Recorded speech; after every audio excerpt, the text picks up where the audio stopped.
We are thankful to the generations of people who have taken care of this land, including the Chippewas of the Thames First Nation, the Munsee Delaware First Nation, and the Oneida Nation of the Thames.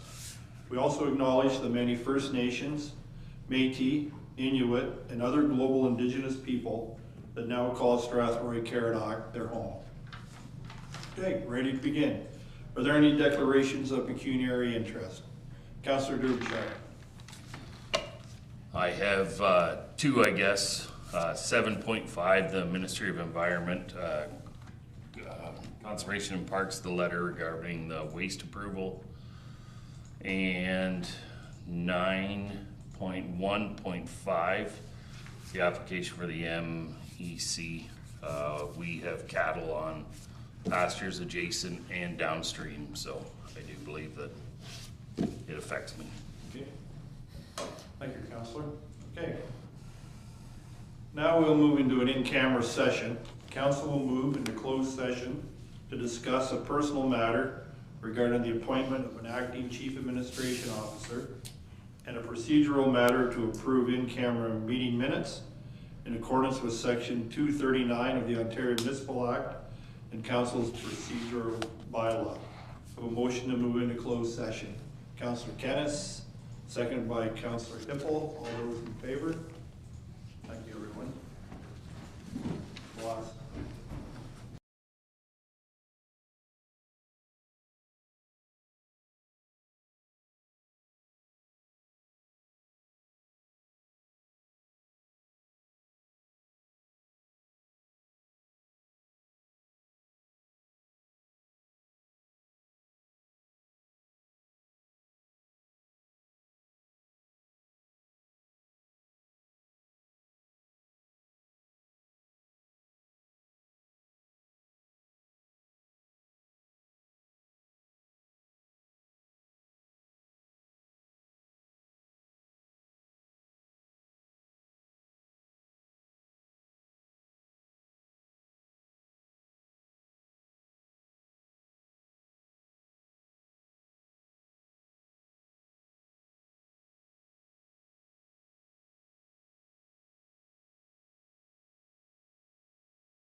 welcome back, everyone. Just in-camera report on our in-camera activities. Council has appointed Director of Finance Bill Dakin as our acting Chief Administrative Officer. Welcome aboard, Bill. And just clarification on the clerk's role on interim basis, both Jennifer, who's here tonight, Jennifer Pereira, and Brianna Hammer will be alternating in the role during council meetings. So welcome aboard, Bill. Now on to the regular session. We'll move on to public meeting number 1, which is a public meeting to consider an application for rezoning for 5. So a motion to open the public meeting. Councillor Pelkman, second by Councillor Canis. All in favor? Carried. Thank you. Okay. Director Huff, I believe it's your show now. Thank you, Mayor and council members. This evening we have Tim Williams in attendance, and he will be presenting public meeting number 1.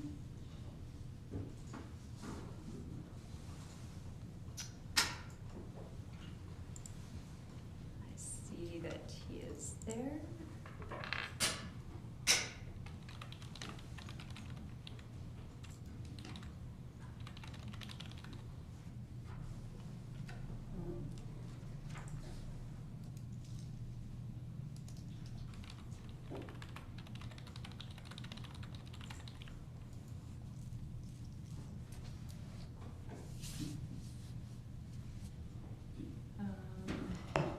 Nothing with Mr. Williams? No, I see he was there and now he's not. So perhaps I can get things started here. Sure. Let me just pull up. Oh, there he is. Oh, there he is. I am sorry, apologies. I didn't want to hear any of the information that was held in the previous item, so I stepped away from my computer and I kept looking back, but not fast enough, and I apologize for that. I'm going to guess that the item was introduced, and I'll head right into it. I'm just going to share my screen. This first item for public meeting is 7870 Falcon Bridge, and I believe it may be shared on the screen now, so I'll start right from there. This is a surplus farm dwelling severance application that received Committee of Adjustment approval in the past and is now coming forward for the rezoning at this time. The location of the project or site is on the north side of Falcon Bridge, just west of Christina Road. The site is approximately 18 hectares in size, or about 45 acres in total, and surrounding the property is largely agricultural uses. The proposal is to sever off the existing dwelling that's on the property, and that received consent approval in October of 2021 of the Committee of Adjustment hearing, and one of the conditions of approval is the rezoning application that you see before you tonight. This consent application would rezone the severed parcel, the residential lot, from an A1 zone, which is the entire property's current zoning, to an A2-31, which would limit the uses to restrict it from the property from allowing livestock uses. And then the retained lands, the farm parcel, are approximately 17.8 hectares in size. That's the remaining farmland surrounding this property, surrounding this residential lot, and it would be rezoned to an A3-7. Again, this is just to allow for the for the agricultural uses, but limited so that a residential dwelling could be placed on this remaining piece of land. and then, but also limit the accessory buildings that are still found on the property in the back. You'll see on the diagram that's up for now, there is a couple of accessory buildings, buildings that wouldn't normally be used for livestock, but we are recommending inclusion of a provision just to note that, so that it's very clear for the future. And to be frank, if they were to apply for a building permit to have those buildings converted to livestock, we would immediately have an issue with limiting distance, with a minimum distance separation between livestock and the dwelling, the existing dwelling. So, as noted, it was part of the Committee of Adjustment public meeting, and the decision was made at that time. Tonight is the statutory public meeting, and we have comments from staff and agencies that are listed here. And I think what I will say is that while the lot was created during the Committee of Adjustment period, and these lines and zones will just follow those existing lines, there is potentially some background that I could just share, that the St. Clair Conservation Authority noted that there is flood regulation at the front portion of this property, and that flood regulation area covers over the existing driveway. So when we were looking at this application originally, we had looked at the impacts, and I'm just going to slide back to the location map just so we have it sort of in front of us. The impacts of having the driveway, the existing driveway, be the main access to the dwelling. Their recommendation was that if that was the case, that it would need to be rebuilt slightly higher. The applicant's approach was to leave that driveway for the agricultural purposes and proposed a second driveway that was on the east side of the home. That way there was a separation distance between the two driveways so that one wasn't meeting or hitting, or conflicting with another. There's also a driveway on the southern side of Falconbridge, pardon me, and so once we got the driveways sorted out and the lot was associated with that, we had the consent application move forward in that regard. So I will note that post the comments here, the next thing I will note is that the policy and analysis is found within the report, but I'll quickly say that the surplus farm dwelling severance process within all of these documents look to allow for literally a surplus dwelling to be severed from farmland to relieve a farmer from the responsibilities of having to deal with a home that they're not living in. And so all of the policies and all of those pieces are picked up through various different parts of the planning process, whether it be the smaller lot size, trying to protect as much of the agricultural lands as possible that are in operation. And tonight, the part that we're dealing with is ensuring that the piece that's left over, the agricultural piece that's left over, is restricted to only allowing for agricultural uses and not allow for that an additional dwelling unit to be placed on those lands. And then also permitting and allowing for the dwelling unit on that smaller piece. So if it was on that smaller piece and just still left as A1, it doesn't sort of meet the bylaw requirements in that regard. So this is addressing some, I would call it some technical matters, but also ensuring that some of the policy matters are addressed as well. I've gone into a little bit more detail on this one because this is the first of three, and I may go a little bit less detailed in the future two applications. However, each one is unique and a little bit different, so I'm happy to speak to each one. So in the end, the recommendation for staff is approval of the rezoning as it's considered consistent with the provincial policy statement and conforms with both the local and county official plans and represents sound planning.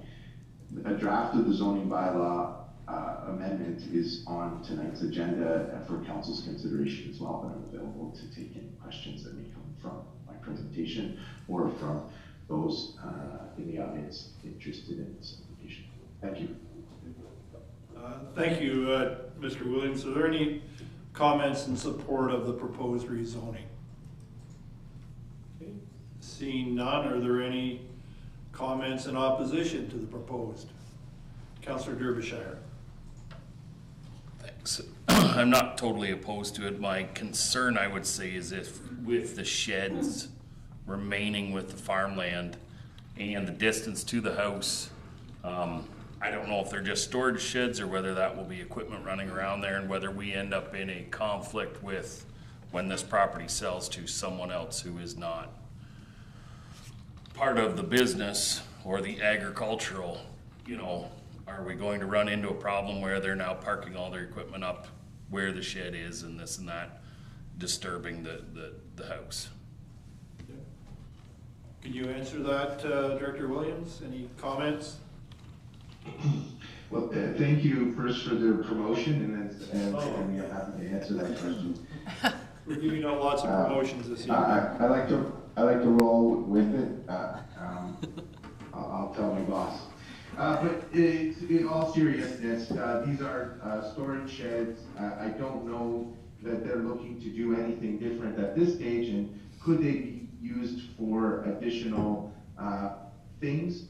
Potentially. The one to the left is fairly small and wouldn't allow for a significant storage of equipment per se.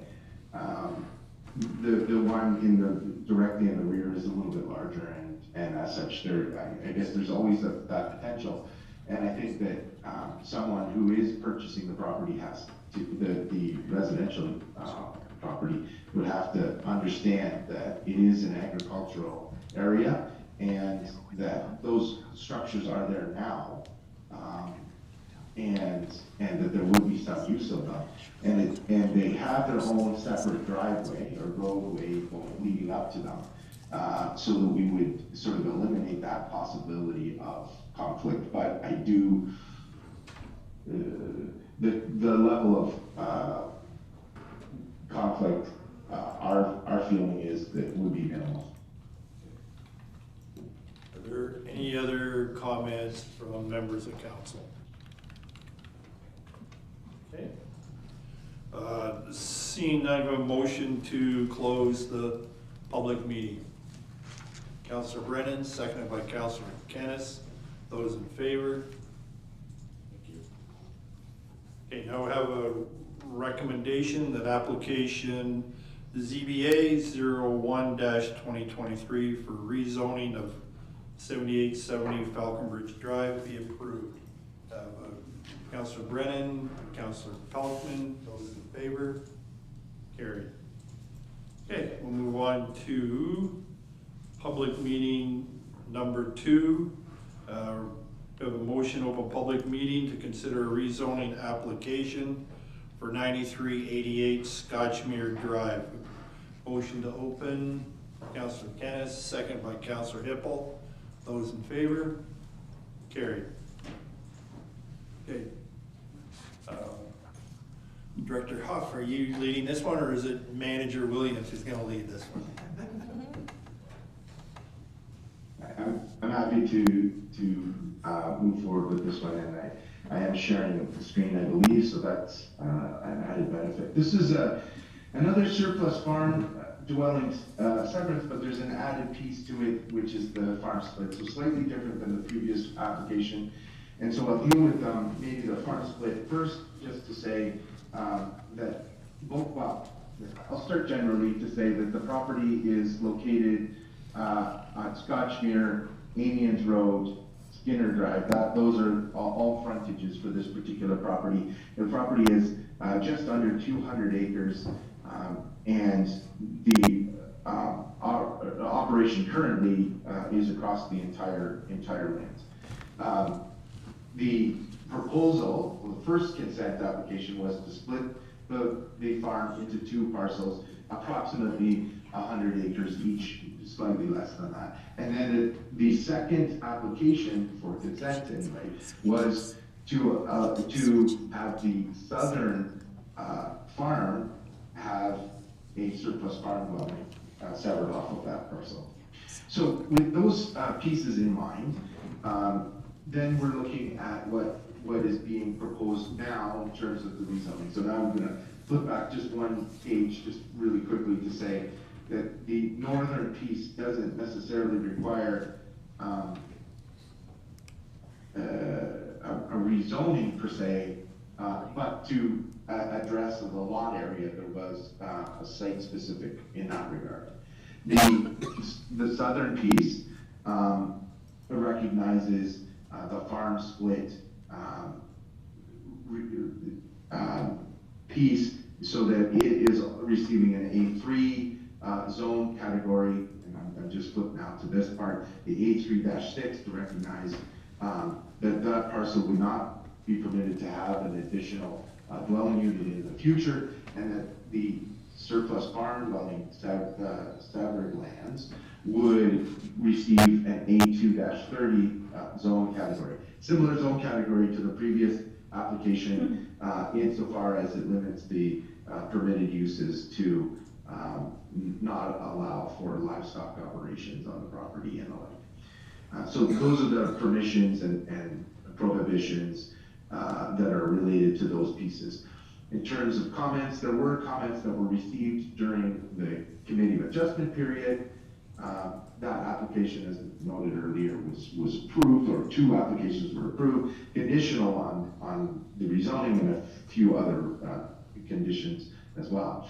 And you'll note here in this section, just that planning staff, the director of planning, noted the need for restrictions to residential uses and accessory uses only. And the site-specific zoning that is on file and a part of tonight's agenda also reflects this information. So from a policy perspective, all of the same things I just mentioned with regards to the severance for this surplus farm dwelling apply in this particular case, insofar as restricting the agricultural use, restricting to agricultural use for the parcel that's retained once the surplus farm dwelling is created. But then there's the other component, which is the agricultural parcel to the north, and what we're doing in that one in the site-specific zoning is just recognizing that it's slightly smaller in area than what's permitted, which is 40 hectares. So a recommendation of staff is that the proposed rezoning would be consistent with the BPS and conforms with the both OPs, and it represents good planning. As I noted earlier, the draft zoning bylaw is on tonight's agenda for council's consideration. And I would note that I can see on the screen that there's also the applicant for the applications present tonight may have comments, and I'm happy to answer any questions of council. Okay. Thank you, Tim. Are there any comments in support of the proposed rezoning? Okay. Seeing none, are there any comments in opposition to the proposed rezoning? Okay. Seeing none, are there any comments and questions from members of council? Okay. Seeing none, we have a motion to close the public meeting. Councillor Kennis, seconded by Councillor Derbyshire. Those in favor? Okay. motion to accept the application of ZB 18-2021 for rezoning for 9388 Scotchmere Drive be approved. Councillor Hippel, seconded by Councillor Brennan. Those in favor? Carried. Thank you. Okay, we'll move on to public meeting number 3. The purpose of this public meeting is to consider an application for rezoning for 7938 Annandale Drive. We have a motion to open the public meeting. Councillor Pelkman, seconded by Councillor Pammer. Those in favor? Carried. Okay, are you up again, Tim? I am, thank you so much, Mr. Mayor. So this is a property on Annandale, again, surplus farm dwelling severance. In terms of its details, it doesn't have a farm split or anything like that. The location of it is on the north side of Annandale, just west of Adelaide Road. If Adelaide Road ran north-south, and if Annandale was east-west, then it would be on the north side. But we'll say northwest for just to make this more fun. So this is a parcel that is 18 hectares in size, or 46 acres. It is the parcel had a committee of adjustment severance application, and that was approved back on January 19th of this year, conditional on the rezoning. Now we're bringing forward the rezoning. The surplus farm dwelling would receive a rezoning to A2-32. This would, again, limit the building, the uses on the property to not allow for livestock, but it would also address the lot frontage. As you can see on this image, the lot is what we normally would call a flag lot. It just has a slightly narrower lot frontage to increase the amount of area that can be remaining in cropland. So a reasonable request insofar as addressing that lot frontage matter. The consultation process occurred during the committee of adjustment, and there were a few comments that were received. All can be, or were addressed during the conditional period. Today, you'll see a comment from the Director of Planning, which is the same comment that was received on the last one, that it restricted to residential and accessory uses for the severed parcel. That's the dwelling area, and so that would mean not carrying out livestock operations on that property, on the new severed one. So again, this is the parcel that is being retained is the farm. Would allow for farm operations as they are now. Wouldn't allow for an additional dwelling to be placed on those farmlands.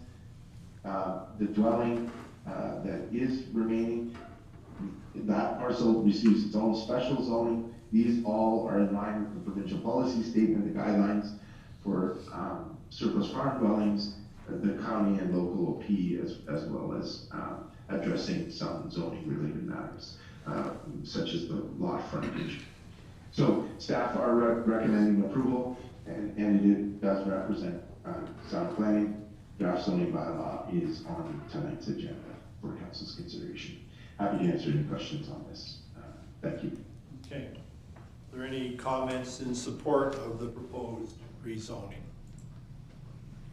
Seeing none, were there any comments in opposition to the proposed rezoning? Seeing none, were there any comments and questions from members of council? Okay. Seeing none, have a motion to close the public meeting. Councillor Wilsey, seconded by Councillor Derbyshire. Those in favor? Carried. I think we have a motion to accept the application for rezoning of 7938 Annandale Drive.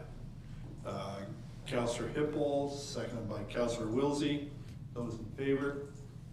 Carried. Okay. And I believe that's all the public meetings. Okay. Now move on to number 5, approval of minutes. Is there any motion to accept the minutes? Carried by council. Motion by Councillor Kennis, seconded by Councillor Palmer. Those in favor? Carried.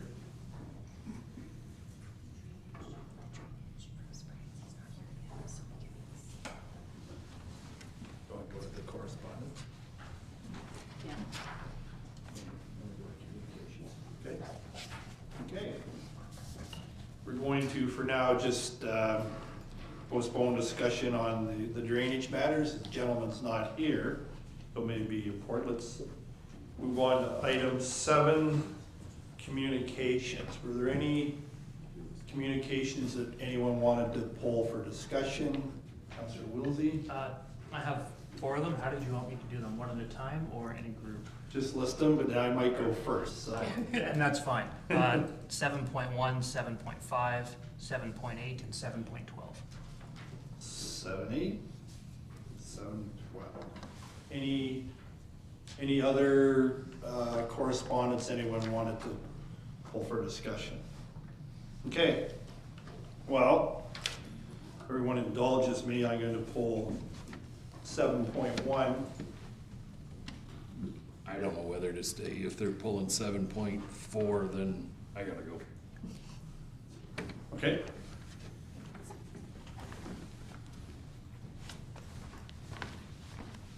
Okay.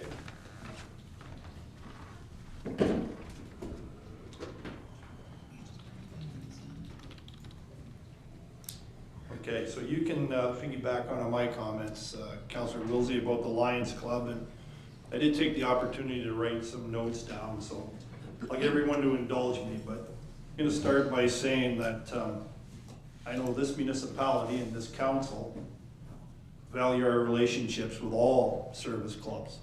I know the history that in Strathroy we've partnered with the Rotary Club on many endeavors, most recently the skate park, and we have partnered with the Strathroy Lions Club on disc golf. And I also know that recently we just approved a substantial grant to the Melbourne Agriculture Society through our CPP program.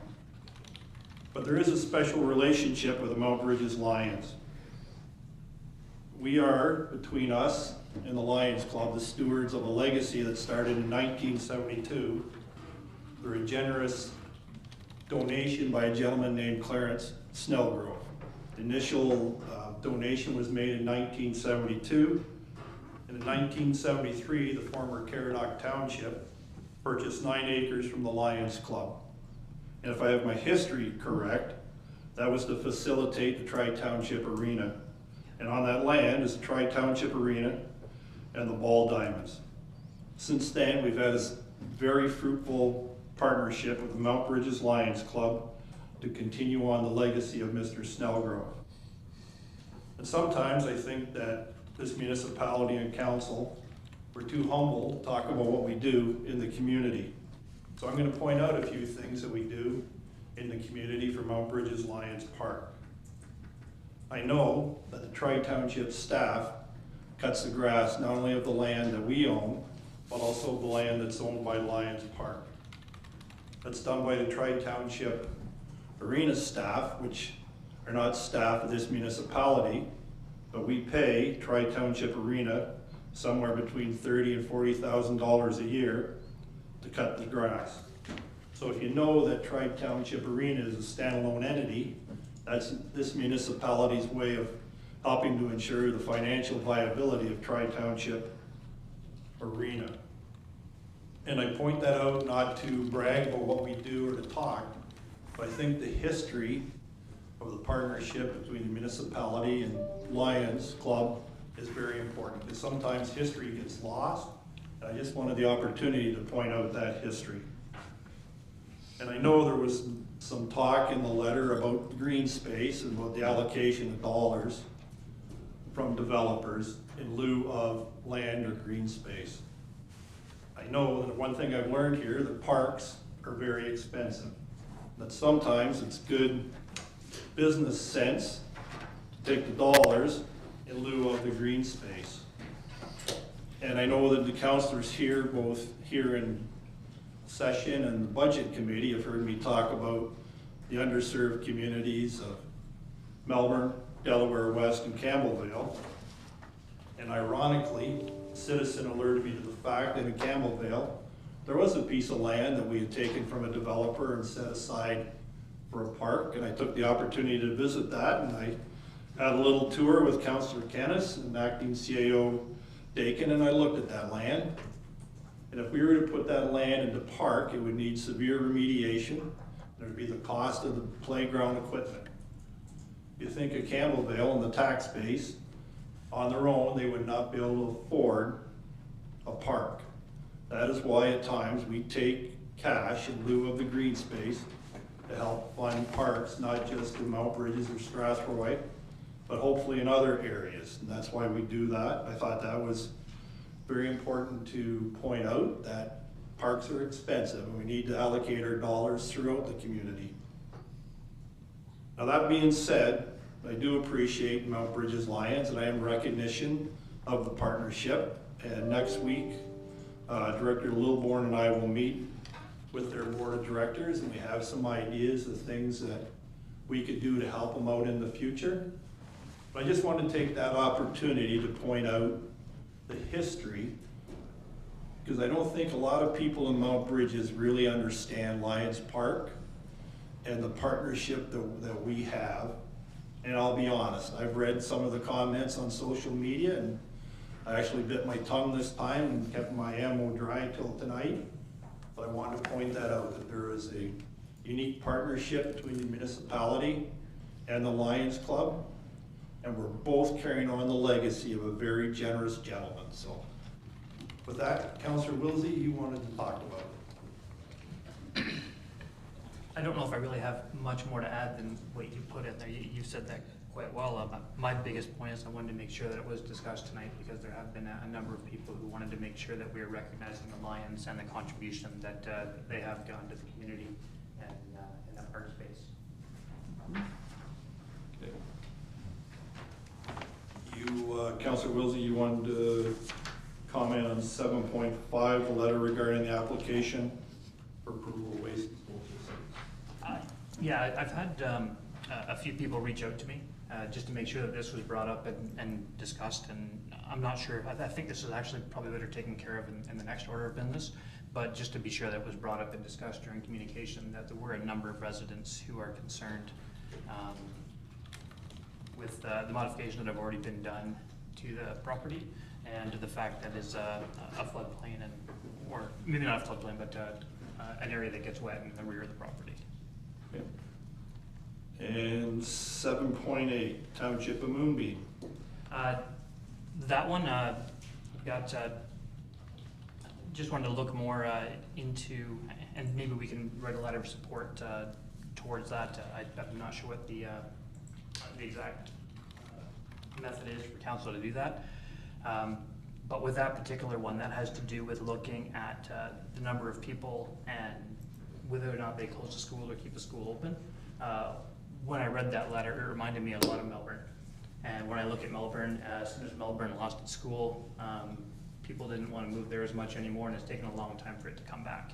I grew up in an area that almost lost a school and actually did lose a couple of the other smaller schools. And just thinking as schools close, kids are on the bus longer, we want to try to make sure that we give those communities a chance to grow, which if they lose their school, they're likely not going to grow. And with everything that we're looking at in Ontario for bringing in new people and housing, we want to make sure that people have as many options as possible, and I want to support keeping the schools open if we can. I think if you want to make a motion, you can jump in and correct me, Jen. If you want to bring a motion to have a letter of support, feel free to do so. All right, I would like to make that motion to have a letter of support for number 7.8.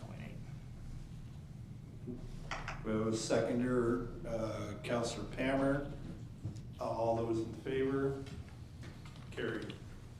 And thank you for the comment about Melbourne. You want to talk about 7.12? Yes, that one, This is something that, this letter, I think, is in regards to the different news stories that we've had out based on our fire department and the number of calls and everything we've been had lately and the big increase we've had over the last year. It also, I think, was brought on by the number of media appointments or articles that our fire chief has been on. A couple comments I had is that I don't think that the tone of the article is written, which is not a reflection on our staff, but merely how they're written. I don't think it helps the municipality, as it's unclear about the nature of the calls and what the calls are. How many are education? How many are false alarms? How many are actually fires? All of that is kind of lost in there, and it's showing that we have a 40% increase, which to me, just looking at those numbers, says two things. One, that we may potentially be unsafe, which we're not. And the other is that I'm feeling that that could dissuade potential volunteers from signing up and hamper our recruitment efforts to get volunteer firefighters. So to counter that, what I would like to do is to propose an addendum to the report that was submitted for the fire services that breaks out actually how many structural fires we had, how many educational visits we're doing, and how much was done by the full-time and the part-time. Because I know a lot of those visits, when I read the report, and some people might not see that, is that a lot of them were burn permits. The burn permits increased by 200 to 300 that year. And that's most of the increase, it's just people calling in and reporting their fires. At least as far as I could see, but I just want to make sure that we have a document that we could support. I'm gonna make a suggestion, I'm sure, probably under correspondence isn't the proper forum to bring up, ask for a staff report or something different, so I'm sure these two people beside me will correct me, but on the correspondence, you may want to bring it up later for a staff report or a motion. Yeah, I can bring that up under new business. Other comments too. Yeah, Councillor Hippel. Thank you. I just, I know that we have, Chief Smith is on, and I wondered if, with this communication, if maybe perhaps he wanted to talk to that at all, since we're here. I wondered if that would make sense. Chief Smith. Yes, thank you, Your Worship. I guess I would like to speak to it. I'm somewhat surprised by this letter, and I'm going to start by saying that both Mount Bridges and Strathroy Station do not respond to medical calls at all. Melbourne does, and last year Melbourne responded to, I think if I have my number correct, 17 medical calls. So it's extremely small in number when we look at our overall calls. Although I will agree with the correspondence when it talks about needless medical calls that we probably wouldn't affect the outcome if we were to attend. So it's mentioned here, VSA, overdose, unconscious, and anaphylaxis.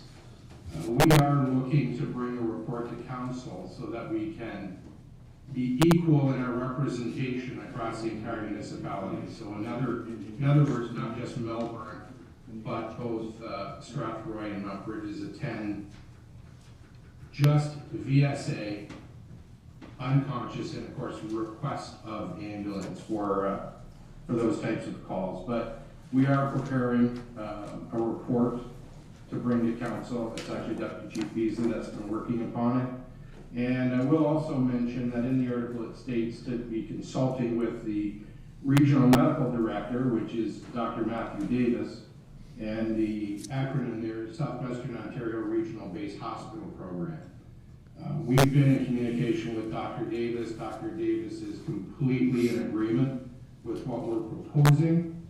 The reason he is obviously it's evidence-based on good patient outcome of those limited types of calls. So I guess I'm in agreement with what's being recommended, and that council needs to be fully informed in making these decisions. I would also agree with that, and that's in fact why we're going to bring a full report with all of that information before council. Any other questions? Councillor Belkman. Yeah, I was just gonna vouch for the fact that we have many calls for ambulance at my place of work, and the only times that I have ever seen the fire department show up is when there was a false alarm, false fire alarm, and for the annual inspection that's mandatory by provincial codes. So it's unfortunate that the letter is written with the veracity that it is, because 90% of what he says is completely not factual to what's actually happening. So, Any other comments?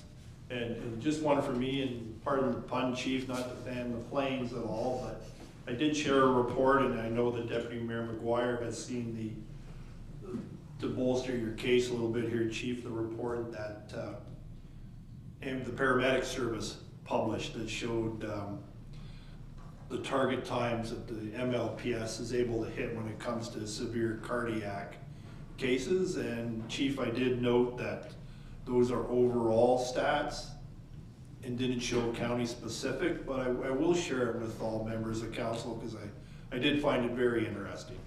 So, thank you. Any other? Yeah, Councillor Pammer. Yeah, sorry, I just wanted to speak to 7-Eleven from the town of Grimsby, who wrote to the letter regarding barriers for women in politics. And so, you know, I think we should support their letter here going to the province, so that we have better representation for women in municipal politics, and that we stand against discrimination, harassment, and misogyny, so. Councillor Hippel. I would definitely agree with that. That was going to be one I was going to pull out at the end. And one of the reasons is I had a great meeting about 2 years ago with a group of women from all over Middlesex County, and young women, you know, having babies and, you know, just really being pushed away from going into any type of political career at all because, oh, you're just a young mom and you might be having children, or, you know, there's various items that pop up through this, and I think this is extremely important in this day and age. This should never be a thing, but it still is. So I would definitely be in agreement with that. Okay, did anyone want to bring a motion to have agreement? Councillor Pammer? Yep, let's put forth a motion that we create a letter to an agreement with the town of Grimsby with a resolution regarding barriers for women in politics. And actually, I would like to second that motion, so all those in favor? Carried. Okay, is that it on the correspondence? Could we have a motion to accept all of the correspondence?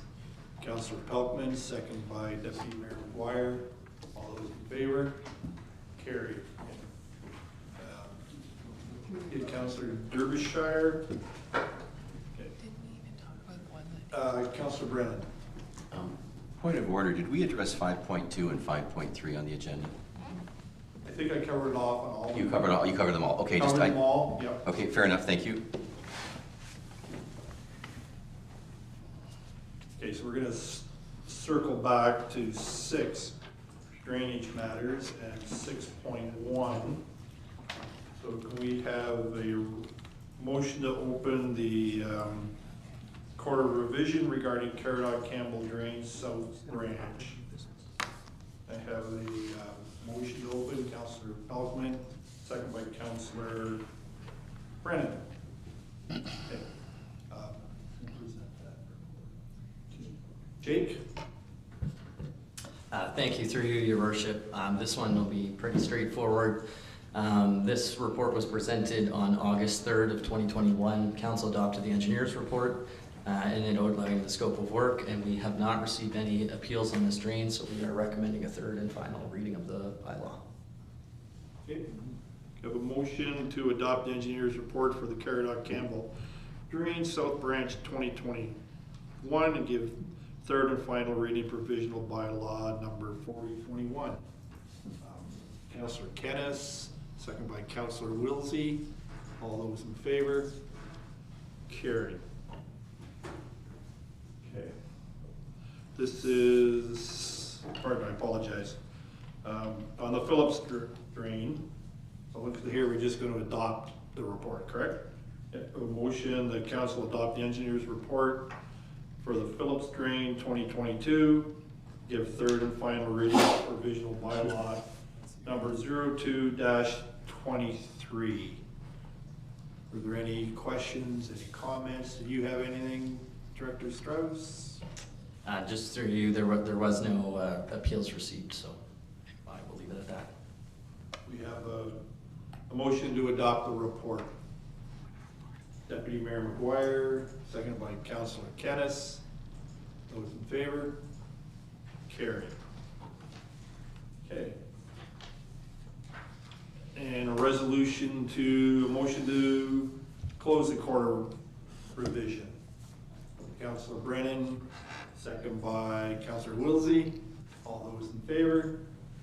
Carried. Okay.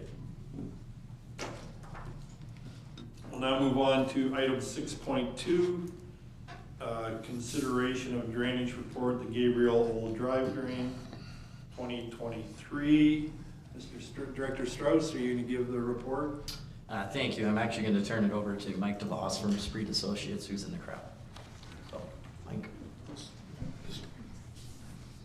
Okay, thank you. It's glad to be in person again. It's been a little while. This report is fairly small. It was a report requested to be constructed under Section 4 of the Act, which is for a new municipal drain. There was a petition submitted by a couple landowners, as well as there was some issues with water at the road on Old Drive. And it's in lot 17 and 18, just on both sides of the road. The request was to have a closed drain constructed from the open channel heading east or upstream across the Gabriel property up to the Cuddy property. There was also found that there was some issue with water getting across the road from the south side to the north side upstream of where the drain is being proposed. We did look at that from an investigative of the watershed point of view to try and determine what water naturally would come to this location. So there was a little bit of investigation and pre-design done to make sure that the water could get across in the future if the road department decided to do some work themselves. There was also a request for a water and soil control structure, which is an acronym of WASCOB.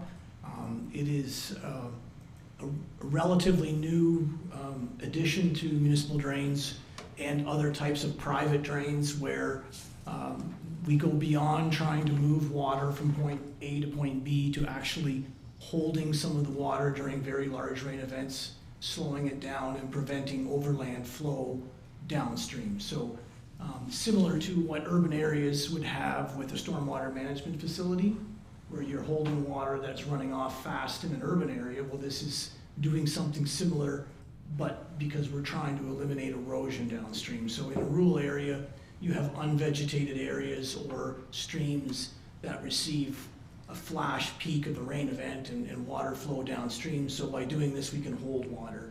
And the St. Clair Region Conservation Authority does provide some funding. This part of Ontario is lucky because other conservation authorities don't necessarily provide the funding that St. Clair Region does. But it is being added to this project and getting some extra funding from them.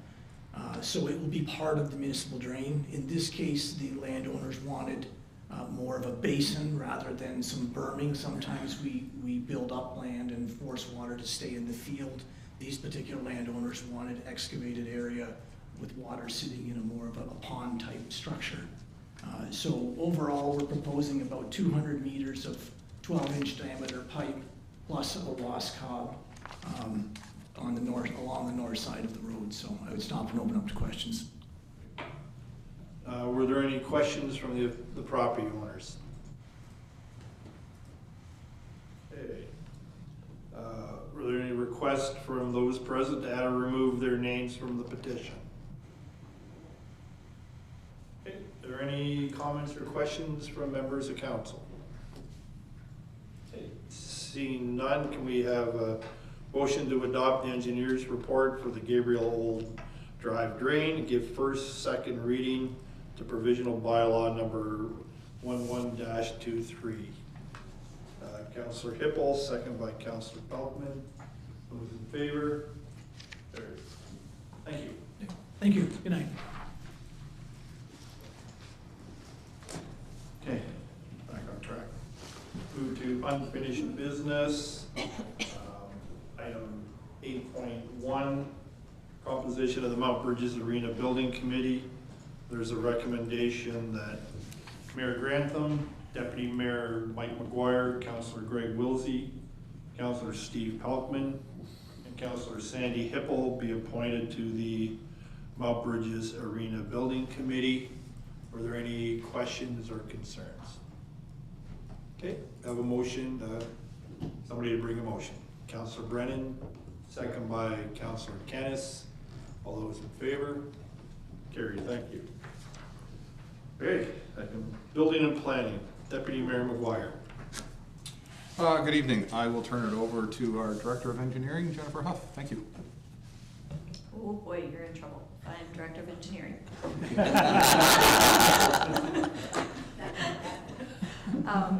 Thank you through the chair to council. Tonight, actually, Tim Williams will be presenting this report on the condominium exemption request. Thank you.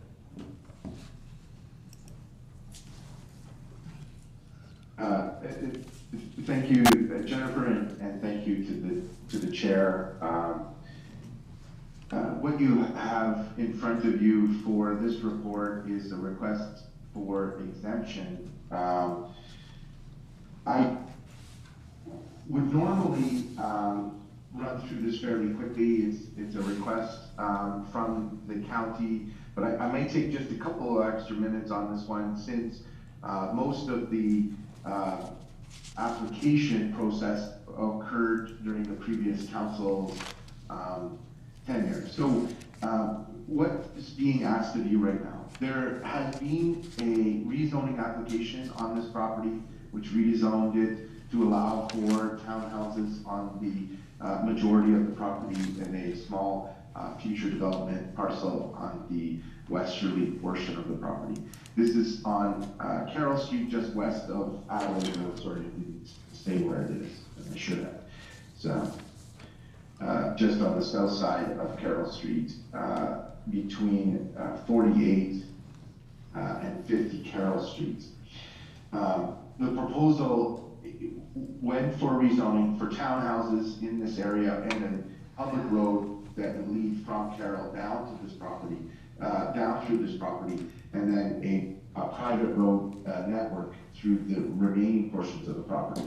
And that, in the end, it looks a little bit like this, with the public road coming through this area, a private road running along this way. And then just to put some buildings on it so everybody can understand it a little bit better, and I'm gonna just slide it just a little bit up so that it's visible to everyone.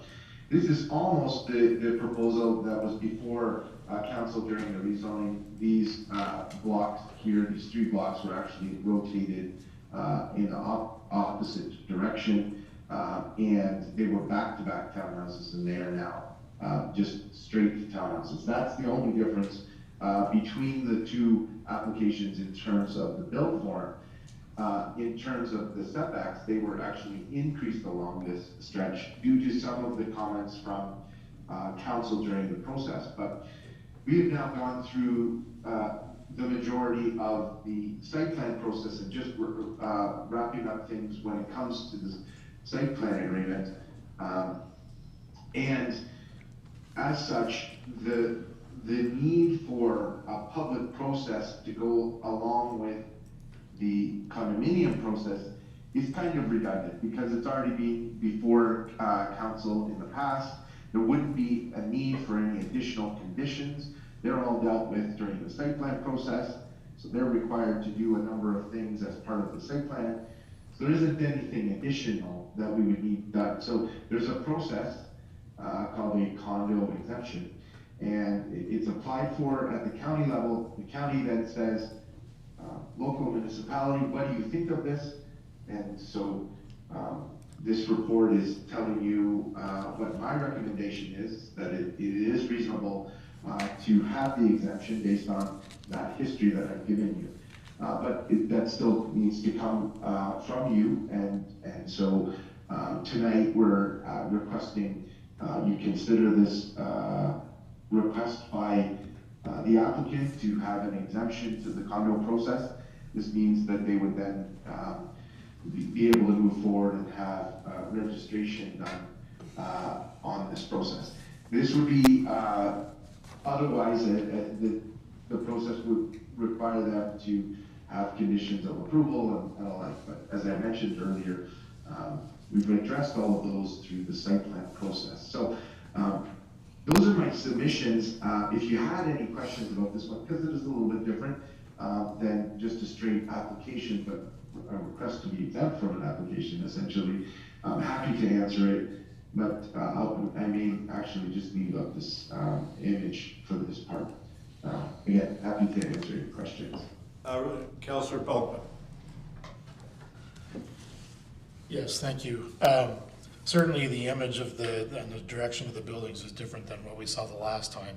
And for those new members of council who haven't heard my theology on building placement, I am once again disappointed that all the visitor parking is at the extreme end of the complex.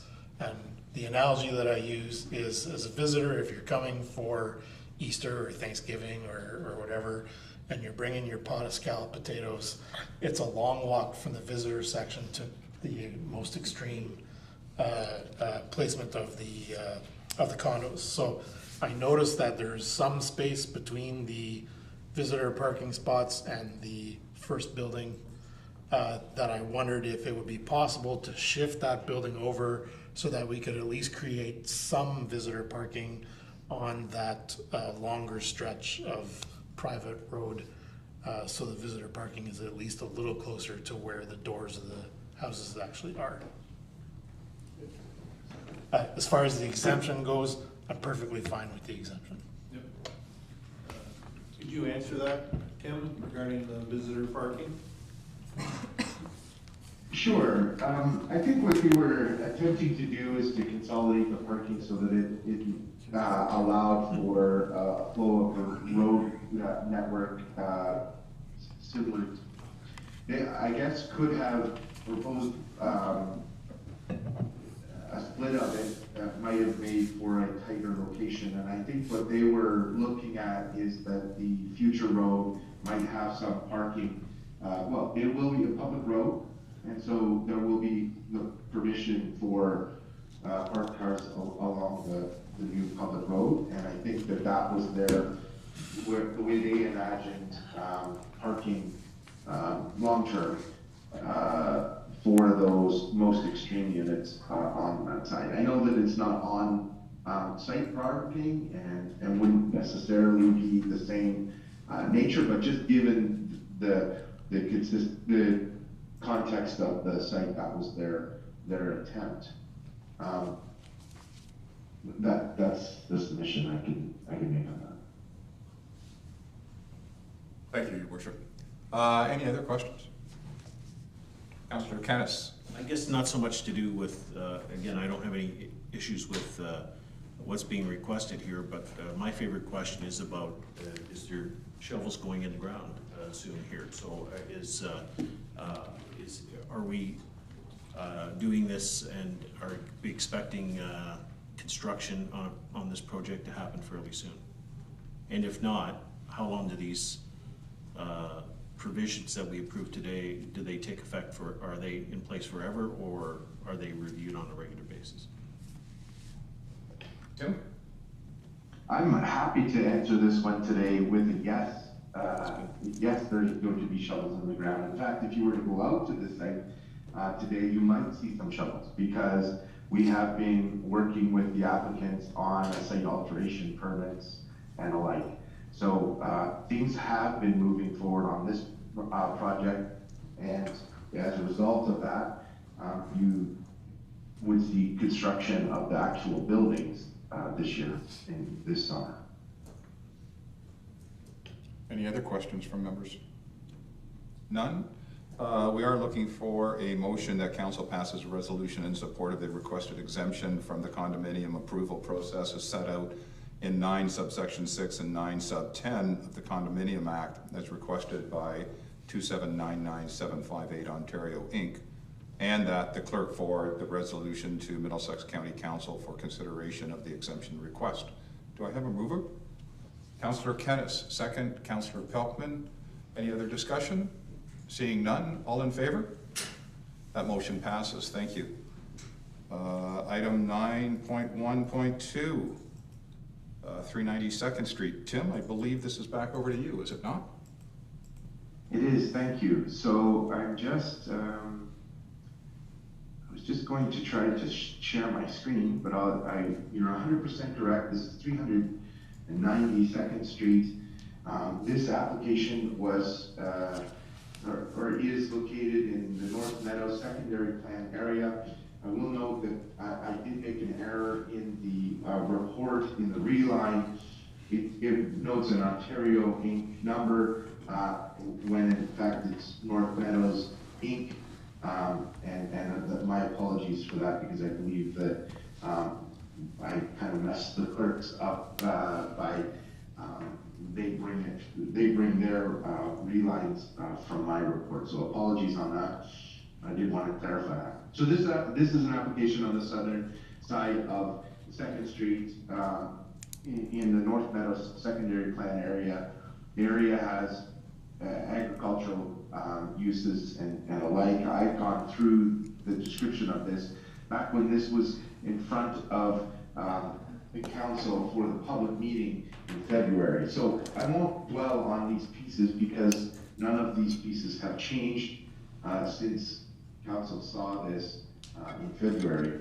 We just took the application back, heard what was received during the consultation process, and tried to address some of the items that are critically important to implementing the secondary plan. So this would include things like the zoning bylaw amendment is looking to create 3 zone categories. One for the singles or semis in this area, one in R3 zone in this area for townhouses of one design, and then apartments or low-rise apartments or multi-unit buildings in a higher density in this northern portion. We call it Block C, or they call it Block C in their submissions. So we created 3 separate zone categories for these areas, and then established specific zone standards that would align with the urban design standards as well as the secondary plan standards or policies, I guess. They're not standards in the secondary plan. And I'm going to give you just a couple of examples, just so you kind of have an idea of what I'm referring to. Things such as ensuring that the front garages don't extend beyond the front face of the home. So if a home has a garage, it would be in line with the front face of the house, and rather than having the garage project in front of the homes. Another example is if it was a multi-unit building or apartment building, that the front entrance or that an entrance addresses the street, so that if somebody were to go for a walk from this location, they wouldn't have to circle around an entire building just to be able to access the street and go for a walk, or have access to somebody coming picking them up. Essentially making these buildings more multimodal centric, so not just focusing on the car. There are a number of components that will still be car focused, but really we're looking to make these units special and unique to the Strathroy area. So as I said, the public meeting process occurred. There were a number of comments. Engineering talked about the short-term and long-term servicing. We're in line there. When it comes down to it, this is a rezoning application, so the planning comments were addressed. They noted here the discussion about the fact that the site specifics will need to address those urban design matters, and they do. The county engineer, that was a comment that was received, that we need to have the traffic signals early, and it's noted. but that will be something that we'll deal with at the site plan, the subdivision stage, rather than this rezoning portion. And as mentioned in the past, Adelaide Metcalf had raised concern about the water distribution and infrastructure capacity. And those reports are on file from the applicant, showing that there is capacity, and then no concerns were raised by engineering staff when they reviewed those reports. So it's meeting the provincial policy statement in terms of intensification process, and it's also meeting the county and local official plans when it's talking about intensification as well, but also locating new development within the settlement area and on full services, and the zoning bylaws seeking those changes to change the current FE zone category to an R2 for the single detached, an R3 and a site specific for the townhouse area, which is medium density, and then the higher density R3 category as well. And each one of these zone categories has specific density targets that are embedded in that zoning bylaw amendment. So this is a big project. There's a lot of pieces to it. It seems like I should talk longer, but I feel as though we have talked about this project quite a bit with an open house, public meeting, and then tonight. So I will say, I will end, but happy to answer any questions. Staff recommend the approval of this as it represents good planning and because of the policies background. So thank you, and I would note that there is a zoning bylaw amendment on tonight's agenda for council's consideration. Thank you. Thank you, Tim. When you started off, you mentioned there was an error in the report. Is that in the subject line that you were referencing? Whereas pardon me? Yes. So did you want to amend your report?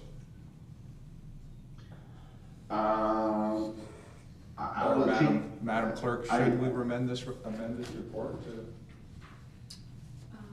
No, he's just noting the error.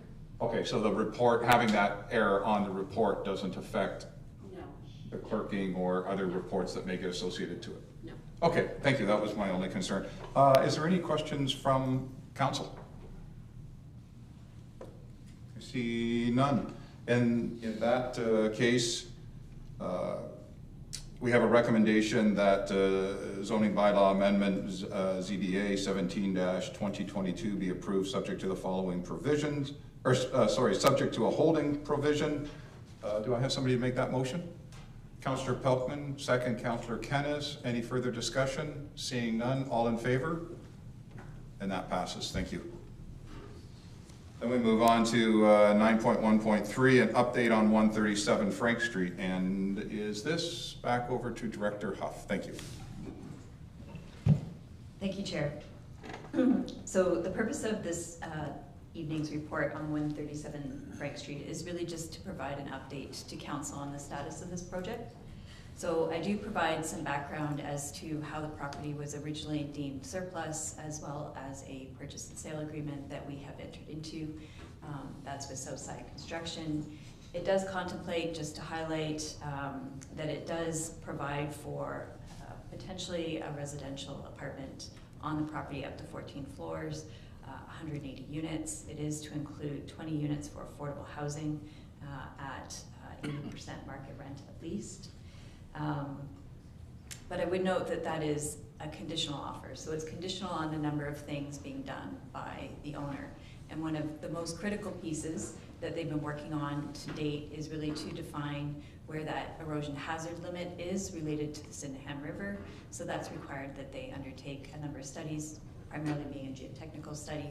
That is really what would be used to determine where the setback is to be and where then your building envelope that they will have. So that was the most critical piece that they had to work on. They've just completed that. And now it's our understanding that they're working on the completion of the remaining reports that would be required in order to submit the planning application. And so this conditional agreement that we have for the sale is really that the deal doesn't close until and if they receive a planning approval. And then 30 days subsequent to that, then the deal can be completed. So they're in the process, and this is just to provide some information to council on that. And I'm happy to answer any questions after. Thank you. Questions from council to Director Huff. Councillor Brennan.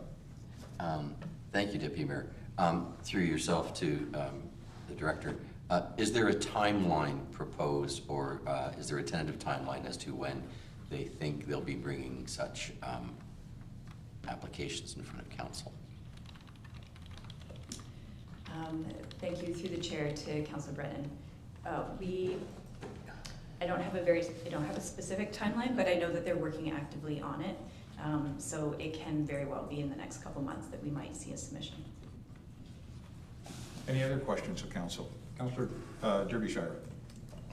I just wondered, it's a done deal kind of if they can get this passed through, so we aren't actively seeking any other offers on this property. Through the chair to Councillor Derbyshire, that's correct at this time.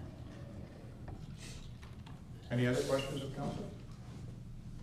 Seeing none, there is a recommendation for a motion to that report BBP-2023-35 be received for information. Do I have a person to make that motion? Councillor Kennis, seconded Councillor Palmer. Any further discussion? I see none. All in favor? That motion passes. Thank you. Update 9.1.4, update on the sale of municipal industrial lands in the Molnar Industrial Park. Thank you, Chair. If you just give me a moment, I'm just going to try to share my screen here.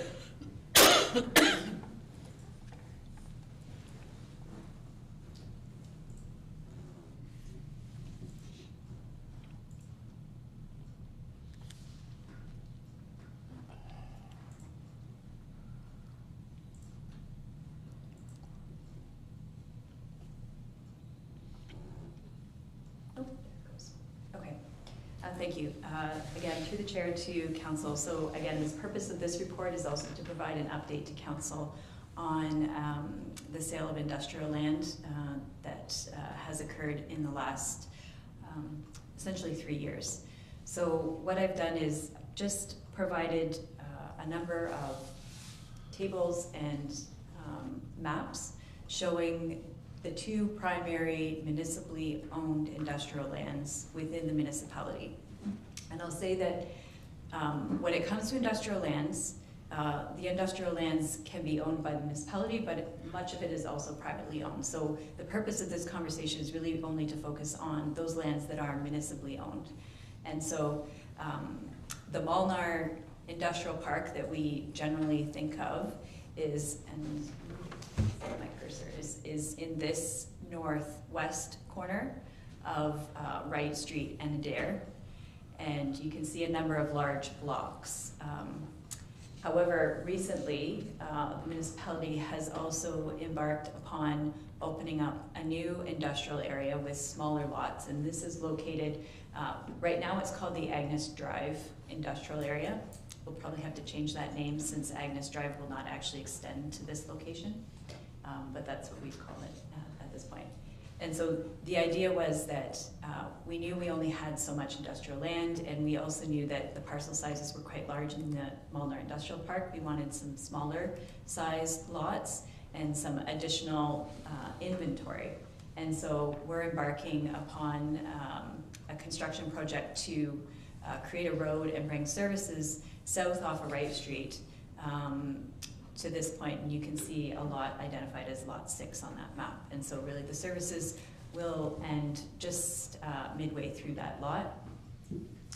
And the idea is that that will give us a number of additional lots that we can potentially sell to potential purchasers, whoever they may be. That also does allow for potentially future expansions of services into the immediate area to the south. And those lands are not currently owned by the municipality, but there is future opportunity, I would say, for additional industrial lands in that area. However, there's not an intention to extend that road all the way to the existing Agnes Drive. We want to keep the industrial traffic separated from the residential traffic into that Amber Meadows residential subdivision that's further located to the south. And so just as a high level, in the last, since 2020, we've sold 50 acres, and you can see those are highlighted in black shading up there, a total of 6 parcels. That includes a parcel that is subject to a purchase and sale agreement, so that it hasn't actually closed yet, but the remaining parcels have closed and are in various stages of development, and I'll get to that shortly. And so at this point in time, what's left is essentially we have 3 lots left in the Agnes Drive, well, 4 lots left in the Agnes Drive area, and 2 lots left in the Malner Industrial Park. And you may note that there's a couple smaller lots, and if you can bear with me as I try to move my cursor, it doesn't line up very well here. The blue shaded box, again on the very southwest corner, that is a stormwater management facility that we have created that will service those industrial lots, as well as there's one actually proposed in the Agnes Drive subdivision that will get constructed as well. And then there's a couple lots in that location that are currently not serviced, but we still do own them. So it is potentially an option to bring those on stream at some point in the future when we extend services further. So that's that one. And then next I will pull up a map that illustrates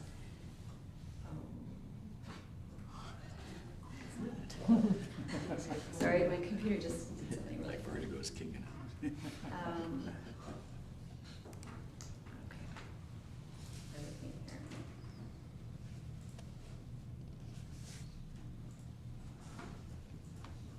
Oh, no.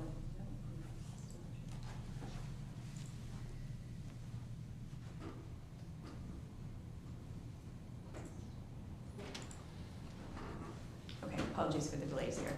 So this map here is going to speak to the number of developments that we have brought on through site plan approval process. And they're color-coded by year. And so the green was subject to a site plan application 2020, the orange in 2021, in 2022, that's the blue color, and in pink is 2023. So I will say that not all of these are completed the site plan process, but we certainly have the applications and are working through them. And saying that some are very large industrial projects that we have site plan approval on, some in excess of $30 million in this location. So what I can say is, and the purpose is really just to emphasize just how busy our industrial section of town has been in the last couple of years. And we continue to get a lot of inquiries. And I can just say generally that industrial land on Highway 402 frontage or 401 frontage, especially in this end of the province, is very scarce. And so we are beginning to, well, we have been subject to phone calls almost on a daily or weekly basis from proponents who typically would go maybe further west to us, but as that inventory dries up, certainly we seem to really have noticed a substantial uptick. And also it's important to notice that some of these do represent new industries that we've attracted, but a lot of the work that we've done too is on expansions and relocations of industries. And so it's really important both that not only the attraction, but also the retention to our industrial facilities. And so I've also included in my report just a table that talks about construction values that all of these developments have brought forward. And that's in excess of $54 million in the last couple of years. And we are also now keeping track of the numbers of jobs that are associated with each of these developments.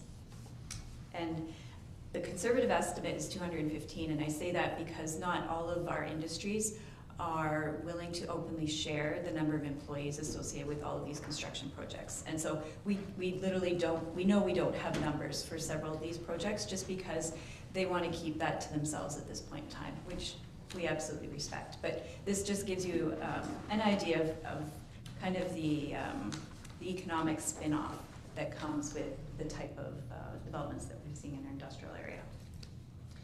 So with that, I'll leave it with council. Happy to answer any questions. Thank you. Does council have questions for Director Huff? Councillor Wilsey. Not so much on this update, but just looking at how many lots we've sold, how successful this has been. The money that we're getting back, are we developing that or using that to purchase new lands to put into this so that we can have more land available for more people to come? Is this sort of like a revolving fund that we're looking to do? That's a great question. I'm looking at our new acting CAO. I know he has some information on that. So currently, through the chair, to yourself, Councillor Wilsey, so currently what we are doing is that money goes into reserve, and the plan is to use that money then to purchase other industrial lands. And I know the planning department and economic development department are working on a plan and a submission to council, just sort of how do we want to best move forward on that piece of then reinvesting obviously in land for resale. And as a follow-up of that, would we be working, instead of just purchasing the land, would we be interested in partnering with landowners and servicing that land, as long as they're going to resell it industrial instead of some other land? Just as a way to maybe leverage that capital a little bit more than buying the land, and we can just provide services to existing land. Certainly. So through the chair to yourself, I think that would be something that would be taken into consideration with that report that's coming forward. So we'll definitely make sure that that is part and parcel of those comments. Other questions for Director Huff? Councillor Falcon.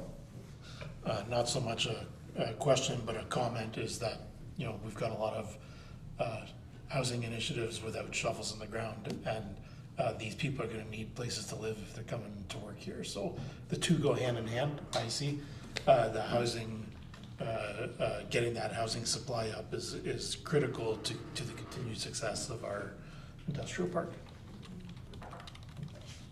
Any other questions? I see, sorry. Yes, I just have one. Oh, Mayor Grantham. Yeah, through you to Director Huff. What is our largest parcel of land that we have? Yeah, through the chair to Mayor Grantham. So currently the largest parcel available is 16 acres at this point in time.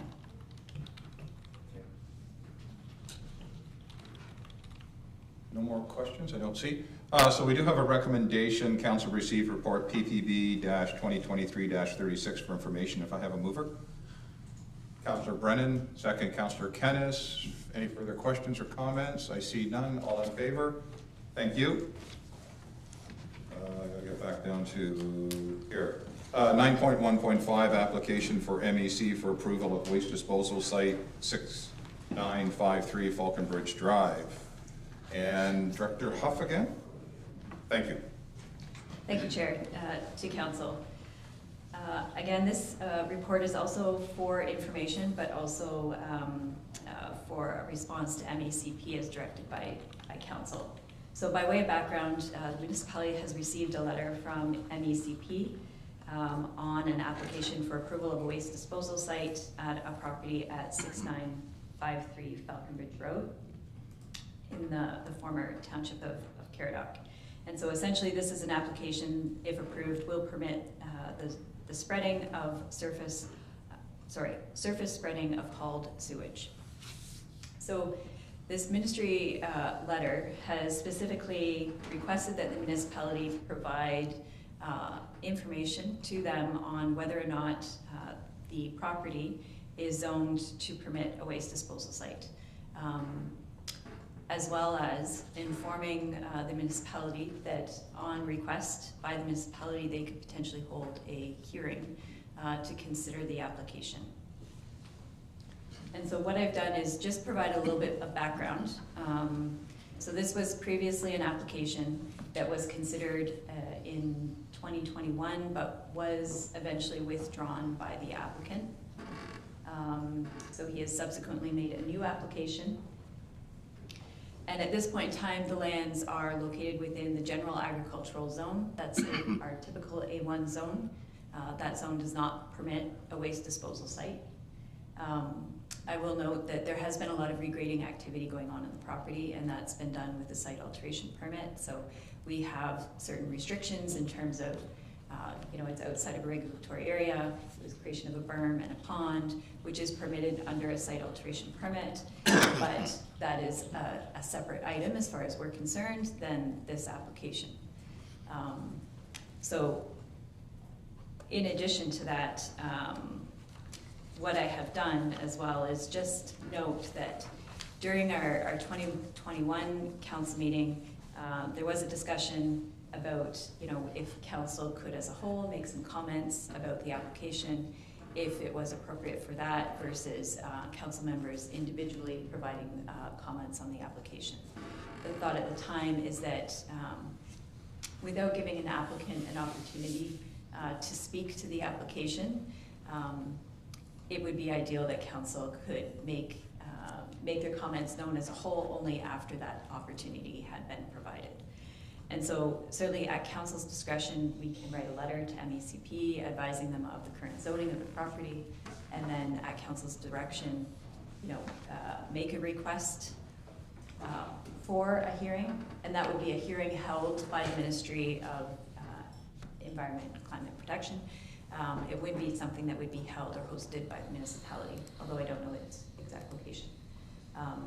And then after that hearing, council would still have an opportunity to provide comments as a whole. And so what I've done, my report just essentially summarizes those options, and happy to answer any questions, but also to receive the direction of council. So before I call for questions from council, because I'm sure there's going to be some, I will note that Jennifer Huff and her department have kept me apprised of this file during our weekly meetings. So I do agree with everything she has to say, as I think I generally do. Certainly the recommendation at the top is that we receive it for information. However, if we look at the comments at the bottom, I will be motioning that we receive their report and note that this property is not properly zoned to permit the activity. I will then be motioning, or as part of the same motion, that we request of them to hold a public hearing on this matter.